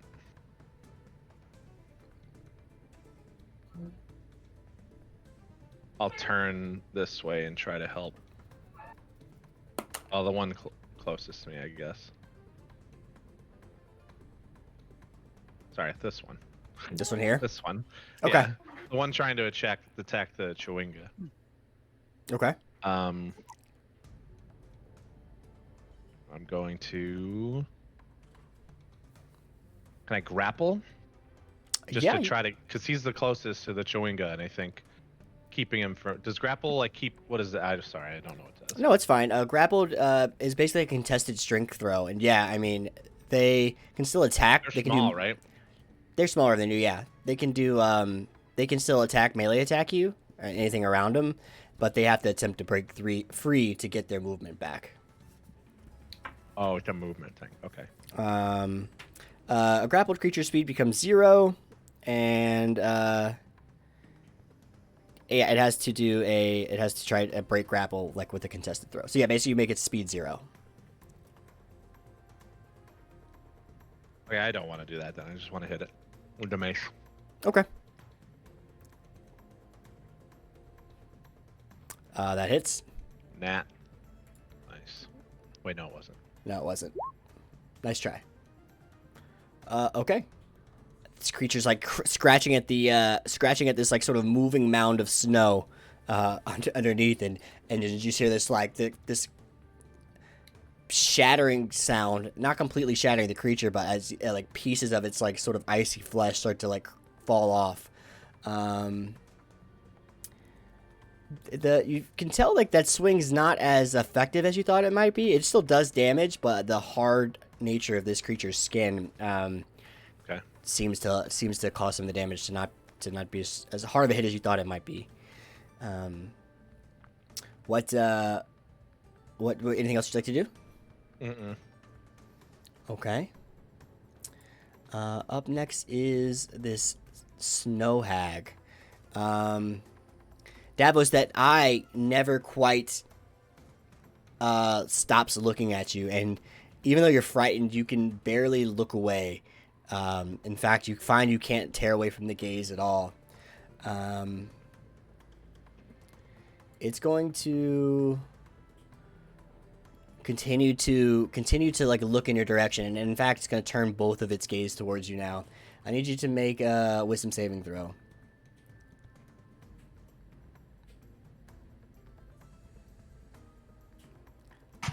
You sort of feel your like essence leave your body, almost like your form starts to go limp, and you're being pulled away from your flesh and the bone. But then you quickly realize that that you need to be back in your body and you need to be alive, and you want to be alive, and you kind of snap back to, and you avoid being separated from your body almost permanently. Creature kind of, you hear it's like sort of like almost like a slithery sort of shriek under its breath, and it kind of turns to you and stays propped up on this sort of mushroom cap that it's on. Okay, Davos, you're up next. Sweet. Let's see. I will. If something can't see me, hypothetically, would it still get an opportunity attack? Disadvantage. Okay. I am going to cast Chaos Bolt at this fella. Okay. Or do I only, when I'm frightened, do I get... A frightened creature has disadvantage on ability checks and attack rolls while the source of its fear is within its line of sight. The creature can't willingly move closer to the source of its fear. Okay, so if I'm looking this way... Correct. I'm good to go. Yep. Then that's what I'll do.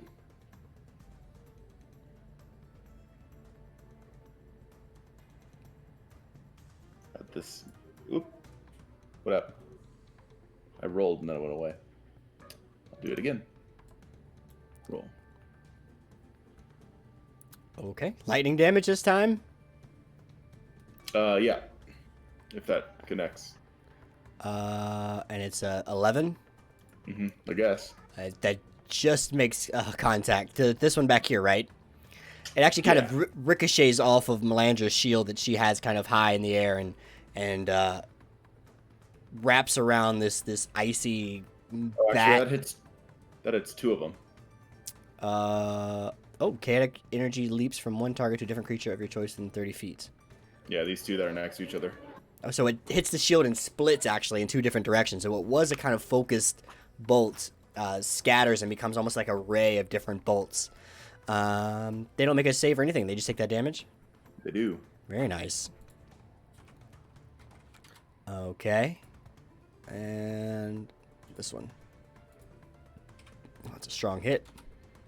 You can see both of them now have like major cracks and crevices in their form. And they're sort of shrieking as it like being ice, but also being made of water. And actually, let me double check to make sure. Nope. Okay. You can see that actually did a fair amount of damage to both of them, and they're looking pretty hurt. And you also can make a saving throw, I think, on your frightened. Nope. Not it. You remain frightened. You still scared. You still feel like the sort of like long fingers like brushing against the back of the nape of your neck. Perfect. DeQuinn. How high up is the mushroom still? I would say 5 feet up. Okay, that's in my reach. Yeah. I would like to bonus action rage. Okay. And a bluer. And I'm just going to take the opportunity attack and come over toward this lovely lady and say, "Eyes on me, you ugly thing," and take a swing at it. Okay. Okay, go for it. Oh, I gotta do opportunity attack. Let me do that real quick. 10? Nope. no go. Recklessly halberd attack. Okay. Ugh. Neither one of those connect. You see, like as you actually come close to her form, you can see that it slides off off of her right arm, and you realize that like while she seems like skin and even like dead skin, it's still very hard to the touch. So neither one of those connects. And she turns her gaze towards you. And actually, start its turn. You need to make another. Well, make another DC 11. Make another Wisdom saving throw for me, please.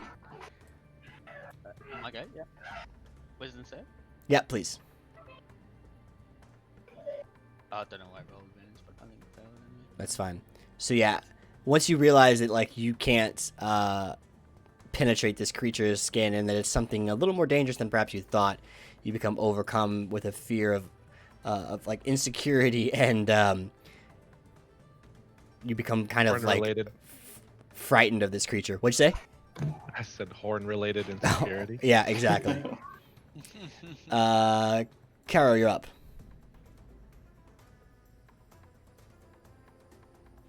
You also need to make a Wisdom saving throw. Right now, or? Yes, at the start of your turn. Okay. They were all supposed to. You just happen to be the first one that I remembered from. You're not afraid of this bitch. Whatever this thing is. You've seen worse. You've smited worse. Damn right I have. What do you want to do? Gonna come up to it, here. Okay, rotate, please, rotate. Rotate. Right, have it rotate. There we go. Yeah, and I'm gonna smack her with a hammer in the face. Love it.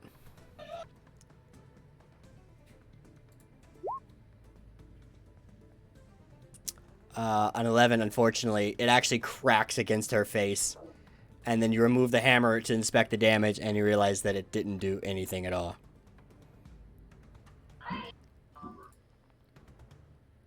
Is there anything else you'd like to do? Glare. I don't like that. You guys see there's this intense glaring between both Caro and this snow hag monster. Actually, what I should do is I should do my channel divinity and do my vow of enmity. Okay, is that a bonus action or an action? Yeah, bonus action. I'll pop it in the chat. Yeah, give me the deets. Yeah, bonus action. I'm gonna gain advantage on attack rolls against them for 1 minute. Okay, so next turn you'll have advantage. Should have done that earlier. Yep, that's okay. Gotta relearn. Up next is Melandra. She sees she's surrounded down here, and she realizes that these creatures are at least not super strong. She's going to 1d20 attack. Oh, and she actually connects. Let's see. Let me give her... I don't have her character sheet up, so I'm just gonna say... What's your modifier, Caro? It's 1d8 plus 3. I'm gonna give her that. Yeah, 1d8 plus strength. So we'll say that she's very similar to you. Oh, wow. So she crushes this creature right here in front of her. And actually, she'd probably crush this one. 11.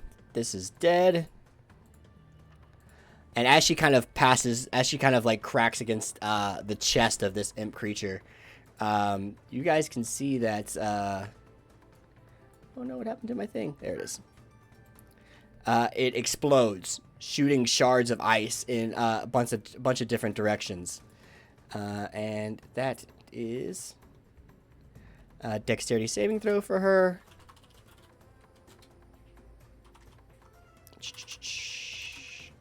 Which she fails, taking 3 damage. As she cracks through it, shards come back shooting at her and scratching against her neck and her face behind you all. Don't worry, I can handle these things, I think. And it's now their turn. This one is going to kind of look here, and it is going to also breathe in, inhale a bunch of air, and expel it towards Melandra and the back of Odaxi. It is a dexterity saving throw. Odaxi. Nat 1 for... Oh, and okay, we both Melandra and Odaxi take 4 damage. And I will say with the nat 1, she probably has disadvantage on an attack roll next time. She got in Melandra's eyes. You can see her kind of reeling back there, trying to wipe some of the frost out of her face. I'll just do that so that I can remember. And then. Sorry, I took damage. Yeah, 4 points of cold damage. As you feel these like shards of like frost and piercing pieces of sleet like beat up against the back of your head. And then my third one. What was it doing here? Actually, was it attacking Odaxi? Oh, it did the first breath. It is probably going to. I think fly up. So you get an attack of opportunity, Odaxi. And come. Does it? Okay. Can it be anything? It has to be Or melee. does it have to be like a melee attack? Okay, Yeah, because you can get a feat later that I think it can be a spell, but for now I think it has to Okay. be a melee. Yeah, that doesn't hit. So with your back turned, you barely even see it. You take a back swing at it to try and get it, but you do kind of miss. It's gonna come land over here with our friend Davos, who basically electrocuted the other two. It's gonna make a claw attack. I don't like it. 23, nat Yeah, 20. that's- So it Little bit. crits, but doesn't roll well on the slashing. So it only. Hold on. 2, 3, 5. Well, it's really confusing when it does it that way. Yeah. At 13, it's like 12 damage. 5 of it is regular slashing, and then 7 of it is cold, I believe. No, 12 it's not. damage, you It's, said? yeah, it's 12 total. That's not the actual numbers, but. Is everyone supposed to have health bars on the thing or no? Everyone, all your friendlies should. No, I don't see anybody's. I only see mine and Davos, actually. Yeah, I only see mine. You know what, guys? I don't. Sorry, don't derail. Just Yeah, I'll have to look at it. I probably have to set something up on each of Don't your worry about tokens it. and fix it. I wouldn't worry about it. Everyone's in pretty good shape. Melandra's a little beat up. She's the only one that's taking a lot of. Well, I guess Davos is actually pretty beat up now too. That Yeah, claw we're good. attack. Yeah, that claw attack hurt. But that's their turn. So Daxi, it is your turn, and I will try to fix these little health bars real quick. Oh, Daxi, what'd you do last time? You attacked this. I attacked. No, I attacked that guy. I think she's still within your range, so make a wisdom saving throw for me. And this is against You don't get to. Frighten again. Yep, so advantage, yep. Okay, yeah, thank God. You know, you've studied a lot of creatures in your time, so you feel a lot more equipped to deal. These things seem oddly related to sea hags that you've read about a lot, though you've never really heard of a snow hag of sorts. But you were able to kind of resist the urge, and like, this is just a creature just like everything else you've fought, and you'll deal with this like you've dealt with the others in the past. I'm gonna cast a spell. I'm gonna cast Prayer of Healing on everyone in 30 feet. Okay, throw it in the chat for me. I think it's a long cast on that one. Yeah, I think Prayer of Healing's a 10-minute cast time. Oh, it's 10-minute. That's why it's good, because it does everyone, but it's like a usually gotcha. done at rest kind of thing. I can do something else. Whoa. That killed Carol. Also, there's a giant health bar above where it says Caro. a really long one. What? That's I think that's the Dequin's. Quins. Yeah, that's Oh, that makes sense. yeah. Yeah, A that's large, Dequin's. large health bar for Yeah, a large they guy. seem to scale over actual how many points you have. Yeah. All right. Anyways, well, instead then, I'm going to cast Sacred Flame on the one that passed me, the one that got away from me. This one, Okay. and that's a Dex 13 saving throw for that. 15, unfortunately. Rip. As the flame kind of shoots over its over it and it manages not to have the way, you see it kind of shudder and look at you, and the sizzles in the back of the snow. Is there anything else you'd like to do? Yeah, bonus action to cast. I'll do a second level healing. No, first level healing word Okay. on Dequin. DeQuinn or Davos? Sorry, Davos. Thanks. That's what I figured. Yeah.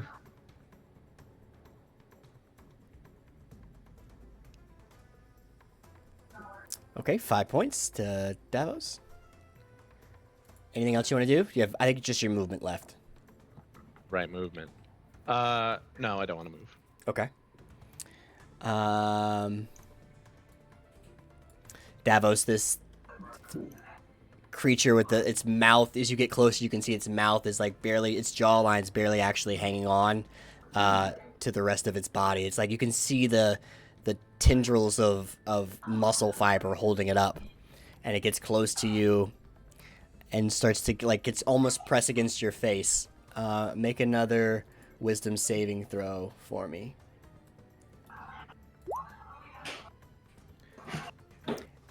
Similar to before, you see your ancestors in the distance and you think to yourself, it would be so easy to join them and learn more about your tribe and the accomplishments of your ancestors, and you almost go with them in the distance, but you're able to snap out of it and realize that you still have much things you want to accomplish in your own life. And the hag kind of, again, she shrieks, and this long sort of like a fang tongue slithers out of its mouth and like back into her jawline. Okay, I think that's it, actually. Davos. Okay, I'm gonna cast another Chaos Bolt at this fella. Okay.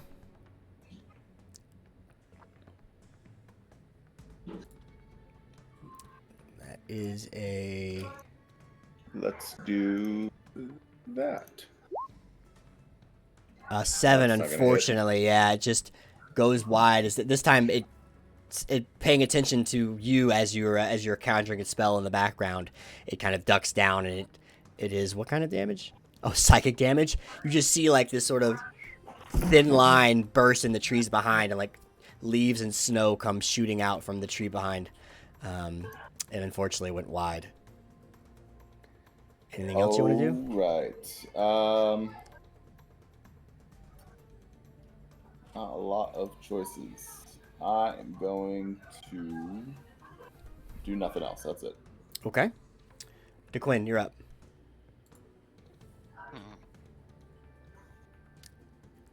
I'll turn to Kara. Oh, can I try to make that wisdom saving throw to not be frightened anymore? You can, yeah, for sure. Go ahead.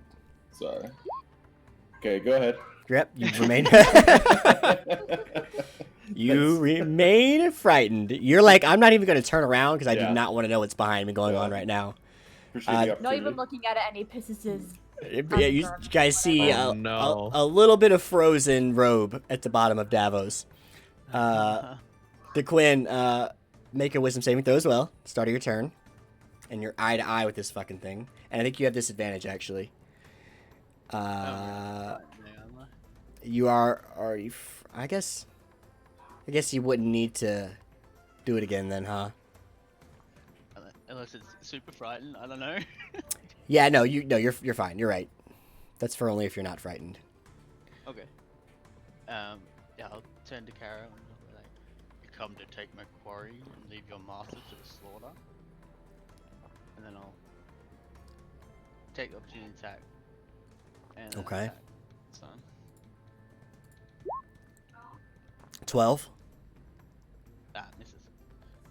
She's didn't expect you to turn and run so quickly as you kind of jolt back, and just you can feel it just brush against your fur. I would like to take this guy's wings off, please. Nope, probably not with a 10. No, unfortunately, I don't think. Nope. You just managed to. You kind of look back as you take the swing to see if it's following, if that thing is following you, and you do not actually make contact there with the ice creature. Anything else you want to do? Yeah, bonus action, scream in frustration. Okay. You just rear back the masculine minotaur form and just kind of let it all out. You feel better. Maybe I'll roll better next. Yeah. Caro, you're up. Oh yeah, you can. Yep, it's normal roll since you're looking away from her. I think that's actually just what you needed. Yep, so you're not frightened anymore. Caro, you do need to make a wisdom saving throw, since you are not frightened and facing the creature. Woo! You are good to go. All right. Glero is not affected by anyone. Let it be known. Yeah. As DeQuinn like asks me that question, he's like, "You're gonna abandon your master or whatever." I just watch him flee, and I'm saying, "I'm just doing my duty." And hammer time. Now Swing. it's with advantage because of that Oh yeah, okay. vow. Love it. Oh, I thought it was because of the phrase. 17 plus 5. 11 bludgeoning damage. Take a look. Yep. Yeah, a good solid hit. This time you can see an impact crater almost against her frozen, like, frail-looking skin. You actually probably hear a small bone fracture underneath her arm from where you make contact, and she turns and also she screams at her, and you can see kind of the one jaw being barely open, the mouth kind of opens at an angle, and the tongue comes out to the left as it screams in your direction. It smells dreadful. And Okay. burst of purple and blue light as I divine smite that. Oh shit. She's screaming at you, and she doesn't even realize that the wound becomes like this radiant energy, starts to shoot out from all directions from where you made contact. That was a great hit. 13. You can see now the arm is like barely hanging, like from the rest of the socket, like it's loose, and she kind of looks at it and flails it around, and then just grabs it and snaps it back into the joint. But she's now looking at you with a little less intensity, a little more respect, I suppose, in her eyes. Anything else you want to do? I'm looking at her more intensely. Anything else you want to do? That's it. Okay. Let's see. Melandra's still kind of recovering from getting that frozen ice in her face. She looks over at the creature that basically spit at her, and she will make a hit. Actually, at disadvantage. So roll 1d20. I should stop typing this out. Oh, it doesn't matter. That's good enough. She swings wildly kind of in that direction, but she's unable to find it as this creature kind of floats up and down, dodging her mace. She kind of pulls her shield up defensively to look around. That'll be her turn. This creature, seeing that she's struggling here. Oh, you know what? I need to actually re-roll 2d6s to see if they get their ice breath back. Nope. Okay. It's going to be claws. Claws out. Oh, 18. Oh, my God. Jeez. Melandra takes it. Unable to see, she finally brushes the ice away from her face, and then just to see these two claws come, like, tearing at her neck and face. She's looking hurt. You see her kind of, like, she repels it with the shield and like takes a knee and kind of has this shield up, and this creature's like clawing at the shield to try and continue to get at her face. This one is... Which one did you swing at before, DeQuinn? Doesn't matter. 'Cause Do you swing at this one, or this one? I swung the one next to mine. Okay. Yeah, this one was just tearing at the Chewinga. Now, though, I think it's going to turn its attention to Adaxi because Adaxi has. I think you took a mace swing at it, actually. No, it was fire. Oh, you shot fire at it? Okay, even better. At this one. Oh, that's fine. Any fire, and you got the attention of both these creatures. I don't think I used the ice breath for this one yet, and it would actually get Melandra, so that's perfect. 5 cold damage. You need to make a DC, a dexterity saving throw. This is just for damage. This is for not frightening though. Beautiful. So you take 2 cold damage. And so does Melandra, as more ice shards shoot at the back of her. Poor Melandra getting battered from all directions. Okay. And then this one, Davos, I think it's going to make another claw attack at you. Oof. 22 to hit. This hits indeed. 9 damage total. We'll take it. That's their turn. Adaxi, you're up. How's Melandra looking? She's hurt. She... She's hurt, and hurt a lot? Davos is pretty hurt, yeah. Oh, that's right.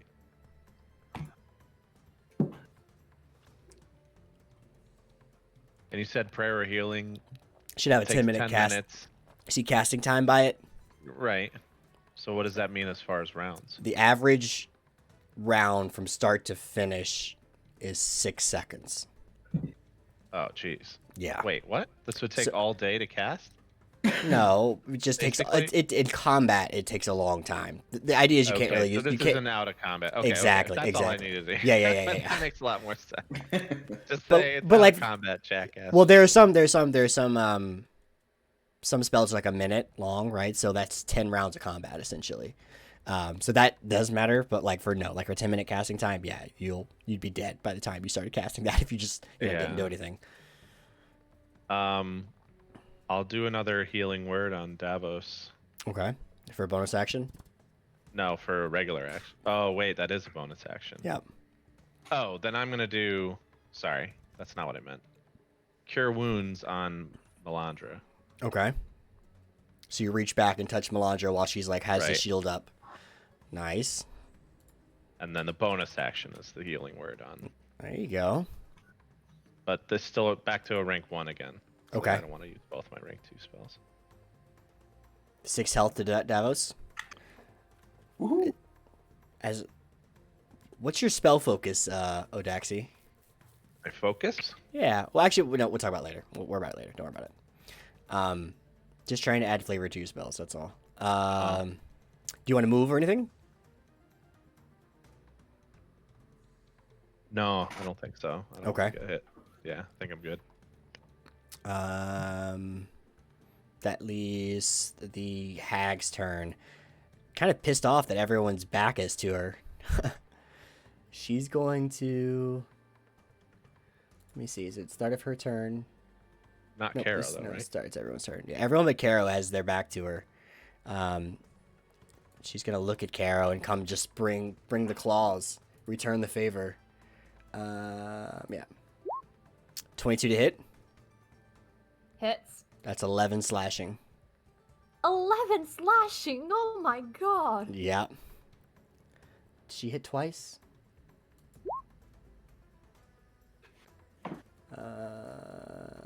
No, she does not. Okay. And then she kind of hear her kind of like snicker under her breath a little bit as she manages to get around your shield and take some scratches like through the different breaks in your armor. Are you keeping yours on Roll20 or on D&D Beyond? I was doing it on D&D Beyond. You do whatever you want. I just for me, I like to keep track of it visually, so I'll do it on Roll20 for you. No big deal. Oh, I should have 13 because I took like ice damage at the start. Okay. No problem. All right. She's gonna stay there. Davos. You're up. Okay. Let's try to cast another Chaos Bolt. Okay.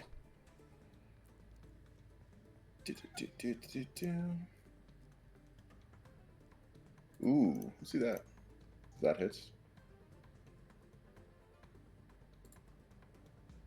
This cat.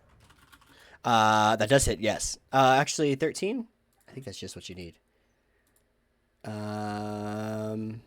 Yep, you're good. So that does 11 damage. Oh, you can see what kind of damage is it? Acid damage. Yeah. I love it's different every time. Yeah, you can That's just fun. see it just sprays this creature, and at first there's not really an effect, and it goes like slashing at the shield, and then all of a sudden the claws and the hands just sort of fall off, and you can see like the steam rise from its corpse, and it just becomes this little puddle of water as it melts down, and even the snow underneath starts to melt, and it is dead.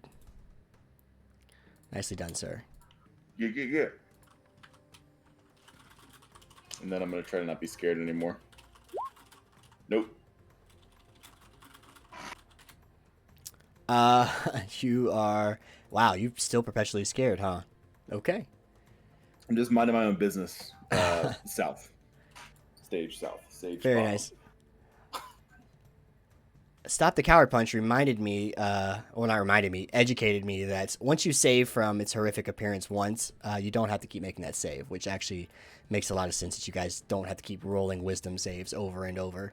So everyone's good except for Davos, who's never originally shred his fear of snow I've never hags. been good. So thank you for that. Always happy to play the correct way. Okay. Anything else, Davos? No, that's it. Okay. DeQuinn, you're up.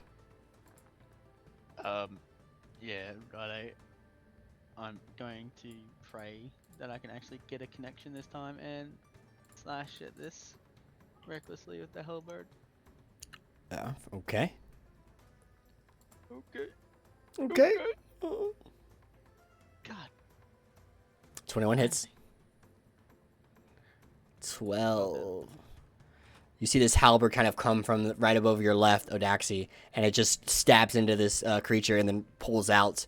And you can see from the impact that this creature is barely being held together by its form. I'll move back here. It's my turn. That's my go.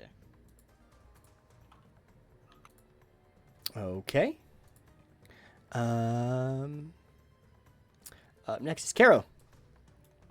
Well, considering the hammer was so successful last time, Of course, one can only imagine how successful it could be again. 21. 21 does hit for 10 bludgeoning. Another crack. You want to hit the same arm, or you want to hit a different part of her body? Let's go different. Okay, I like it. So like this time, it's kind of hiding its broken arm behind it. You come around the other side and hit it right on the right collarbone, and you feel another satisfying crunch underneath as you have enough force behind your swing to push past her strong skin. Divine Smite. And smite number 2, the hammer kind of glows, and the impact first looks just like a normal impact, and then also kind of glows and shoots out, and you can hear like sort of like the skin kind of burn and sizzle away. Very nice. She repels from this hit actually, and kind of like looks, and you can see her kind of like looking around and her eyes glancing like at everyone still standing and the situation going on here. Melandra, I'm sorry, anything else, Caro? That's it. Thanks. Melandra's gonna move forward, step over this Chewinga that, is kind of buried in the snow. She looks down as she takes a step, and then kind of shakes her head, and she realizes that she can't actually damage the damn thing, because she can't even touch it. She's gonna take a swing. And she will connect, and so that is 1d8 plus 3. Oh, and she comes through, and she's going to finish what DeQuinn started and crack this guy in another oh, I forgot to break the first one, but that's okay. Now, everyone within 5 feet of this thing, as it explodes and shoots out ice in all the directions. I love the name, too. Little Death Burst. It's a dexterity saving throw.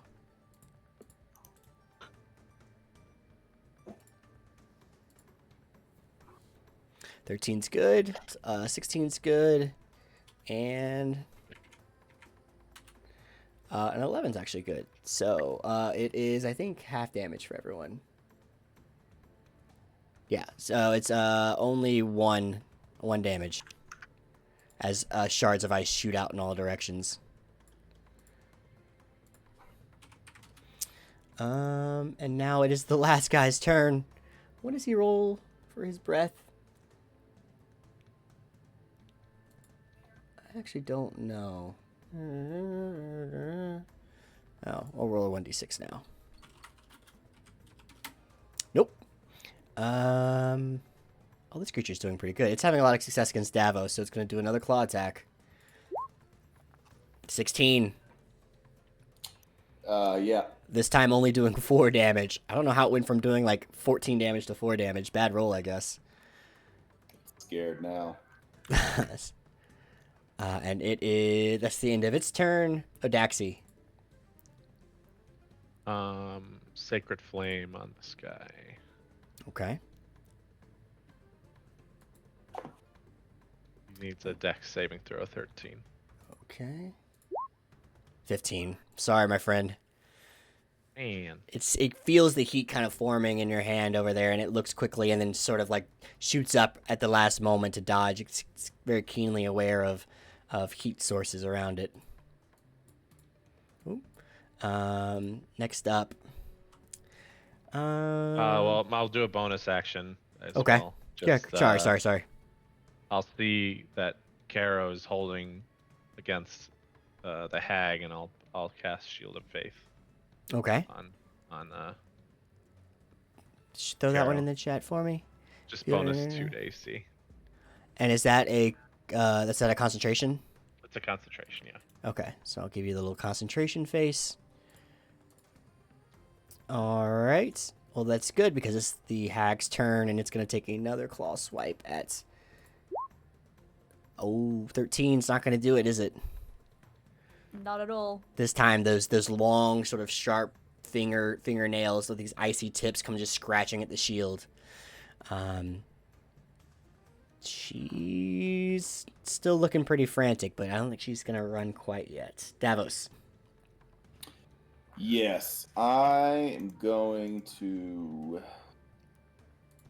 disengage. Okay. And then... That's an action, right? Yep.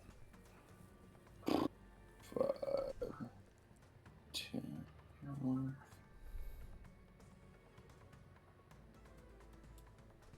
Not looking. Oh no, I can't. That's moving. Yep. Towards Nope. Huh? Yep. Right, Sorry. so Oh, yep. You're right. Yeah, you can't. how about that? Sure. And then I'm going to use my meta magic to quicken a spell Okay. and cast it on this guy, another chaos bolt. Okay. You're keeping track of your sorcery points? I am. Well, let's do this one.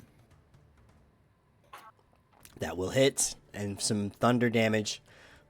The difference between thunder and lightning damage, more of like a Sound? like Maybe a like a sound wave, yeah. right. So you guys actually don't see anything, but you see these kind of like puffs of like dispersion around this creature here, and then all of a sudden you guys hear the clap of the thunder, and one of one of its legs just kind of shatters and breaks off of the creature and just falls to the ground. You kind of see it shriek in pain. And then okay. I'm going to muster all of my courage. Nope. Man. Your wisdom saves have been so low. I mean, you haven't rolled over a 5, I don't think. Well, not for the Not for the ones for the ones that you made me do in the beginning. I had, but not Yeah. for the ones at the end. Nah. Okay. Anything else you want to do? No, that's it. DeQuinn, you're up. I feel like thunder damage would be a bard thing. Yeah, with a loud like vocal boom. Bards and thunder waves. Ooh, Oh, bad you memories. have. Yeah. I've had experiences with those. Yeah, I would like to try and grab this halberd and take it to the nape of her neck and try to detach her head. Okay.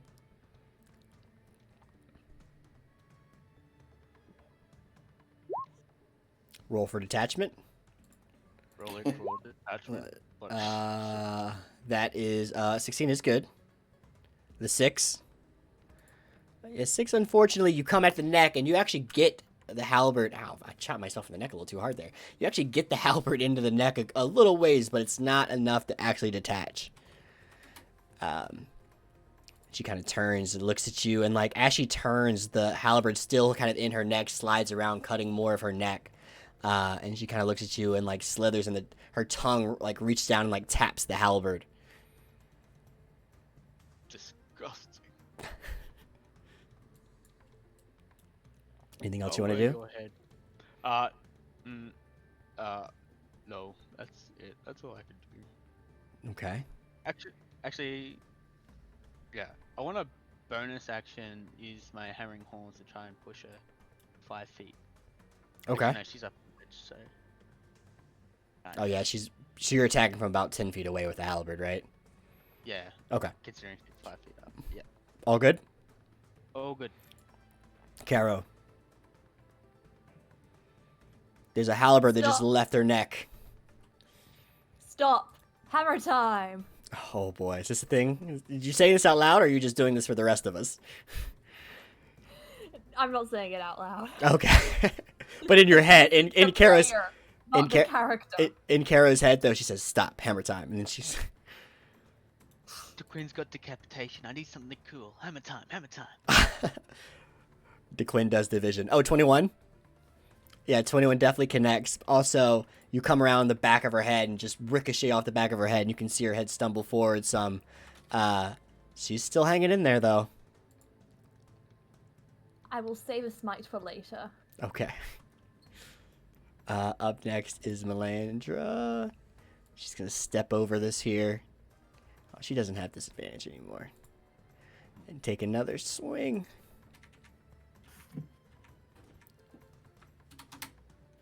Not gonna hit. She takes a swing and it just stumbles on this rock kind of as she's like steps on the loose bits and pieces of this other ice creature under her, and she just misses the blow. It's now its turn. It's going to. Yeah, it's gonna return the favor since you just swung at it. It's gonna try and come back with claws. It's not actually gonna catch nothing but shield, so it's unable to do anything. Odaxi. Nothing but shield. Nothing but shield. Oh, this little bat's still alive over here. The little bad thing's still alive. It's looking hurt though. That Melandra thunder. out, down and out. No, that she's over the creature that's dead. That's why. Sorry.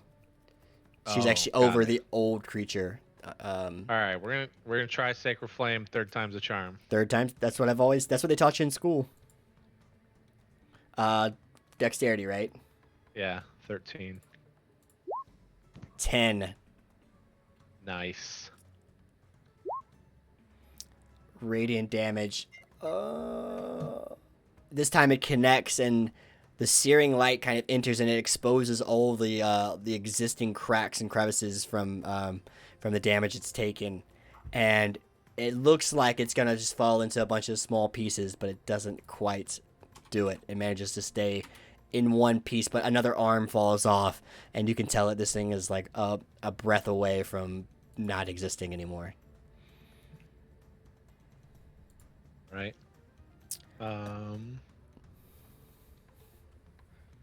Bonus action, throw another heal out. It's time to. Well, how much does Melandra have? She has like 18 or 19 health. She's doing pretty good actually, in terms of like how much health she had before. Okay.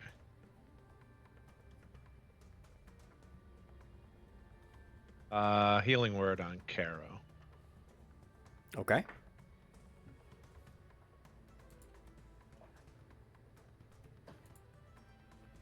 Oh, nice. It's a good roll.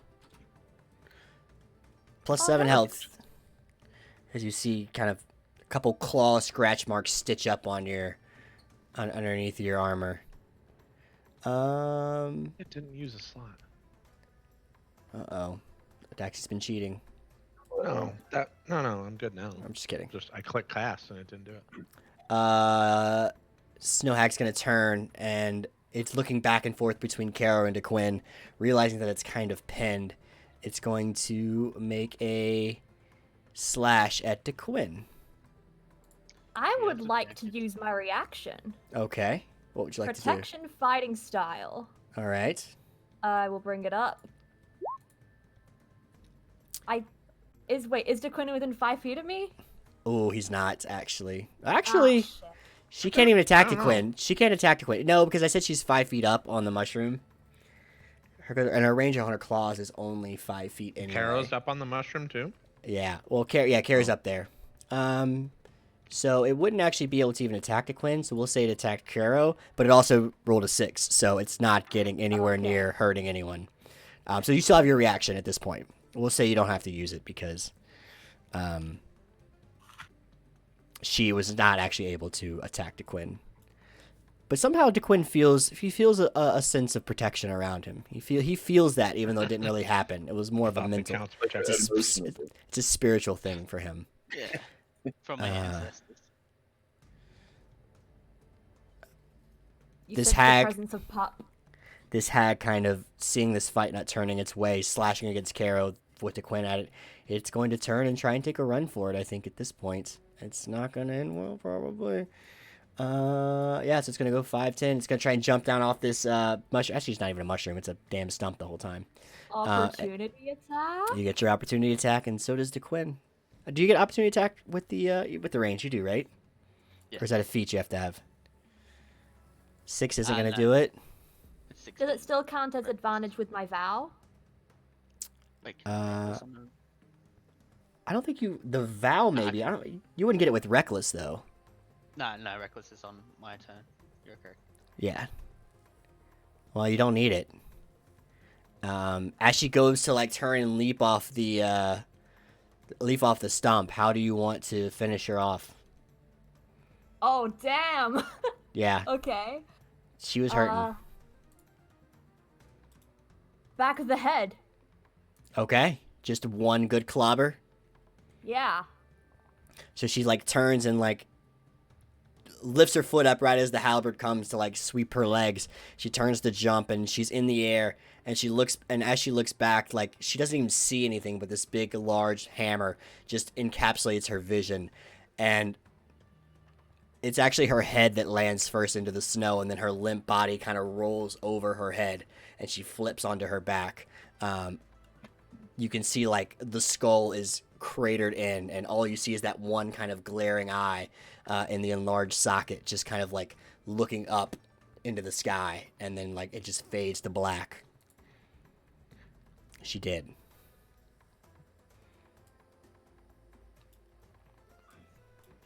Davos, you're up next, my friend. I'm Your going to fear is cast- you're no longer frightened. overwhelmed with a sense of courage and bravery. I will cast Firebolt at the last little ice fella. You had firebolt this whole time. Saving it.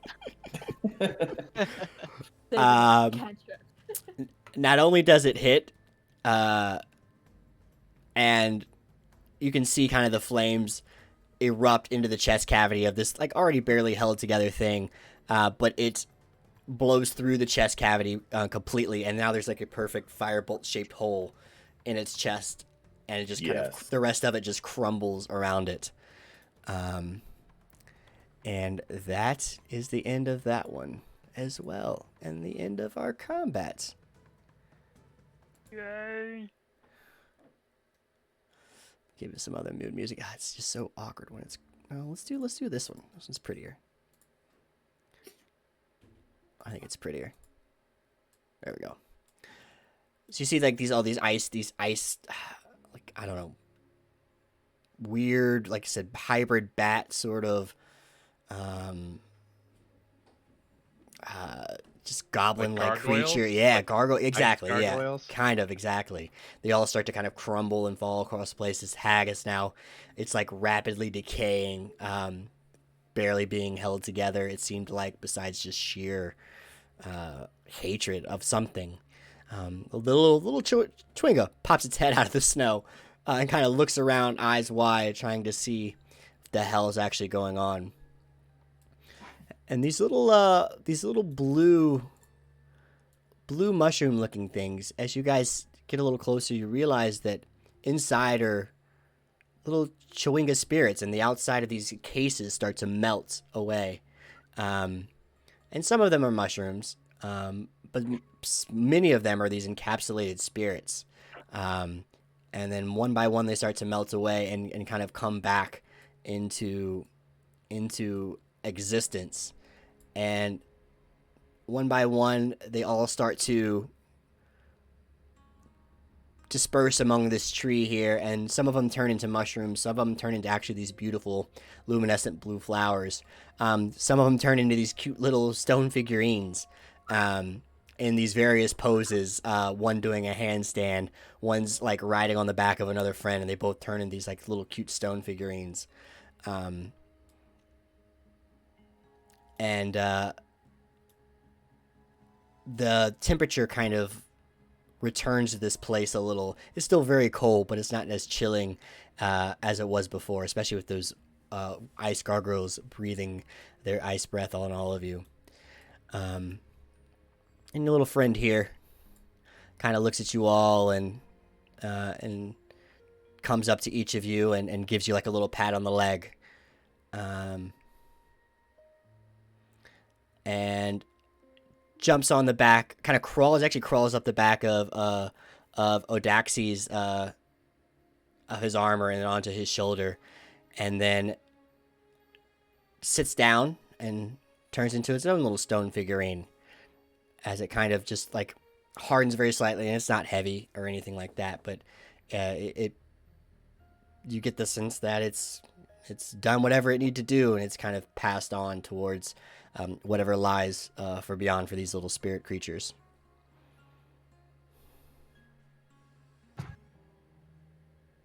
What pose did he do on my shoulder? He put his arm up on his face, mimicking your trunk, and then kind of did like a little like, I don't know, like how you teach kids to, like, you know, use their trunk when they're small, like acting like he's actually got one. Okay.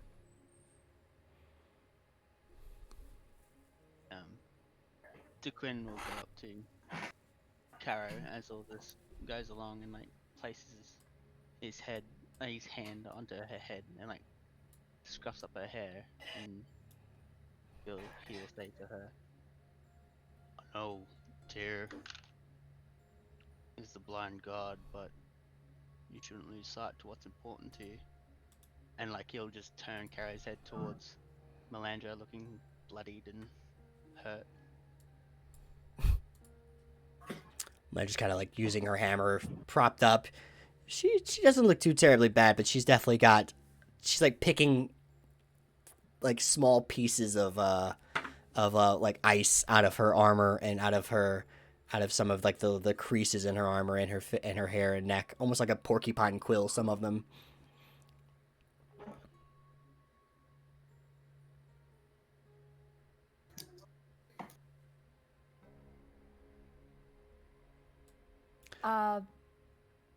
Carol's gonna try not to laugh at how Melandra looks and say, do you need healing, Melandra? She almost looks like she's got like her own makeshift like beard with some of the like the little shards of ice she has in there, and she plucks a few of them out and then realizes everyone's looking at her and quickly like wipes them off her face. No, I'm okay. It was a little dicey there for a minute. Thank you, Adaxi. But you can see she kind of puts her hand to her chest, and there's like a light glow, a faint glow underneath her armor. She goes, I'll be fine. As long as no other icicles turn into gargoyle creatures, I think we'll be okay.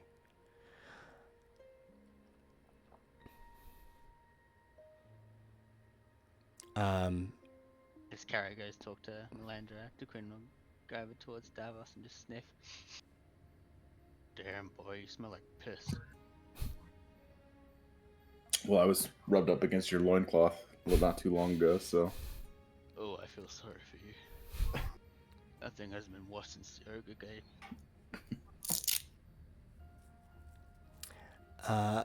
As you guys kind of look around you, you see that there's not only like the little Chewinga spirits, but you also see other like forest spirits kind of manifest. A squirrel here, a deer there, even like a wolf, some birds, all kind of come into this area, and they kind of gravitate to different parts of this tree, and turn into these various flowers or mushrooms or things like that. It's almost as if like the cycle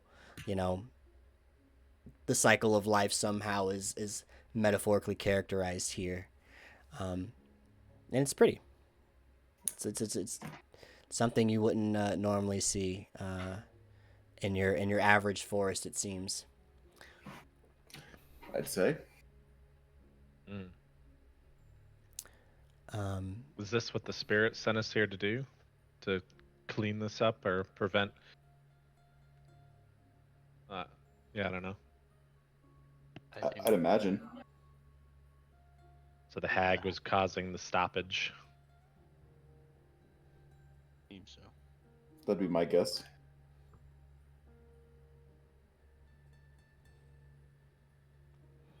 In the distance, you kind of see the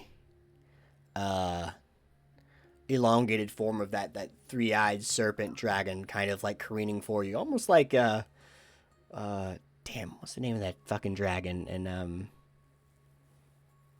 that old 90s movie. I'll think of it as soon as I get off this. The white story. Yeah, the Never Ending Story, right? You see it kind of like snaking through the sky towards you guys, though not that creepy animatronic version. But comes also, like all the other spirits, kind of comes towards this tree, and it does as well. Instead of diving towards the tree, though, it washes over all of you, and as it washes, and like almost like it tried to eat you, but like never opened its mouth, just kind of passed through you.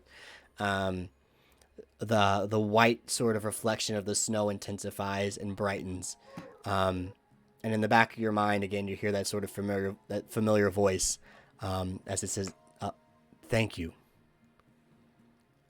And each of your visions fill up with that sort of soft white light, and you feel yourself almost lifted off the ground here.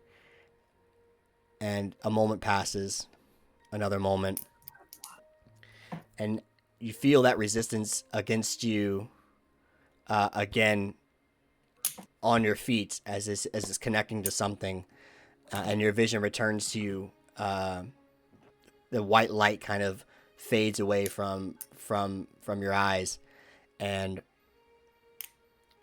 in front of you is a tree line going all the way from east to west. You can see this large tree line as far as your eyes can see.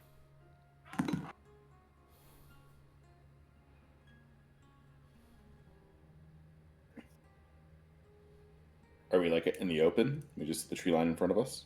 You just see a tree line in front of you, yeah.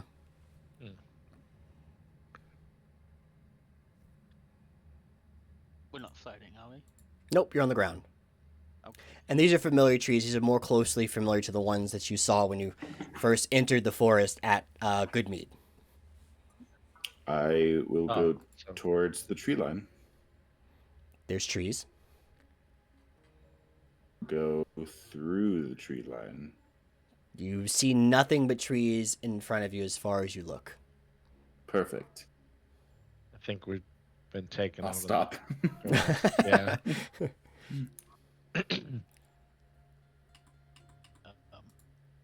Do we know if the way behind us is the way back to Good Mead, or we just?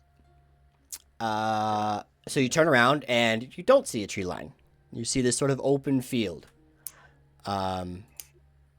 This again, the snowy plains, very familiar to what you guys are used to, rummaging around the 10 towns. And in the distance, you see a very large town. Well, it looks to be a town, but you see walls 20 feet high, circling this. I would assume village or town on the other side of these walls.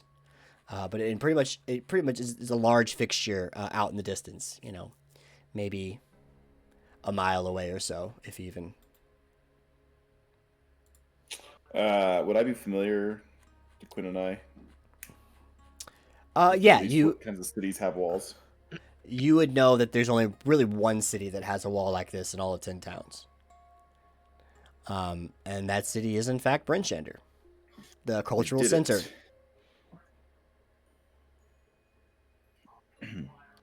I would, tell everybody, hey, this is where we were going. Home of Shaky McNasty Tastefoot. There's a club here. We have to go to it. Dear God. You didn't think this was going to attempt to go full circle. You were wrong, friend. Wait till you find out what actually happened to Shaky McNasty's clubfoot since you've been gone. Oh, the rage. Burn it down. This is, I would tell everybody, that's Bryn Shander. Kind of like confused, but okay with that. Walk towards it. Got helped on our way, yeah. Well, shall we go in? With pleasure. Melandra comes up beside all of you and goes, "Oh dear God, finally! I thought we'd never make it to Bryn Shander, given all the trouble we've had." Have a little hope, Melandra. She kind of gives you a side eye, a mini glaro, as it were. The walk is about a mile. It's not terribly far. And with Bryn Shander in the distance, you'll get there, pretty easily. Like I said, 20-foot walls. Actually, here, I'll read a brief description of what we're looking at, so I don't forget.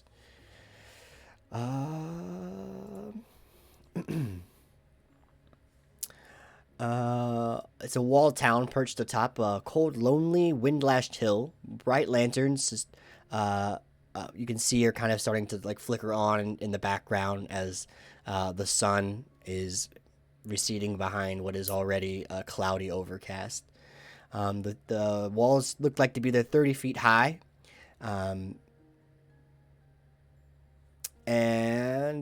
Let's see. That's it? That's all the description they have? Oh, we'll do a better time next time. For there, let's stop outside Bryn Shander, and we'll pick up next time inside the town, wherever you guys want to go. Sweet.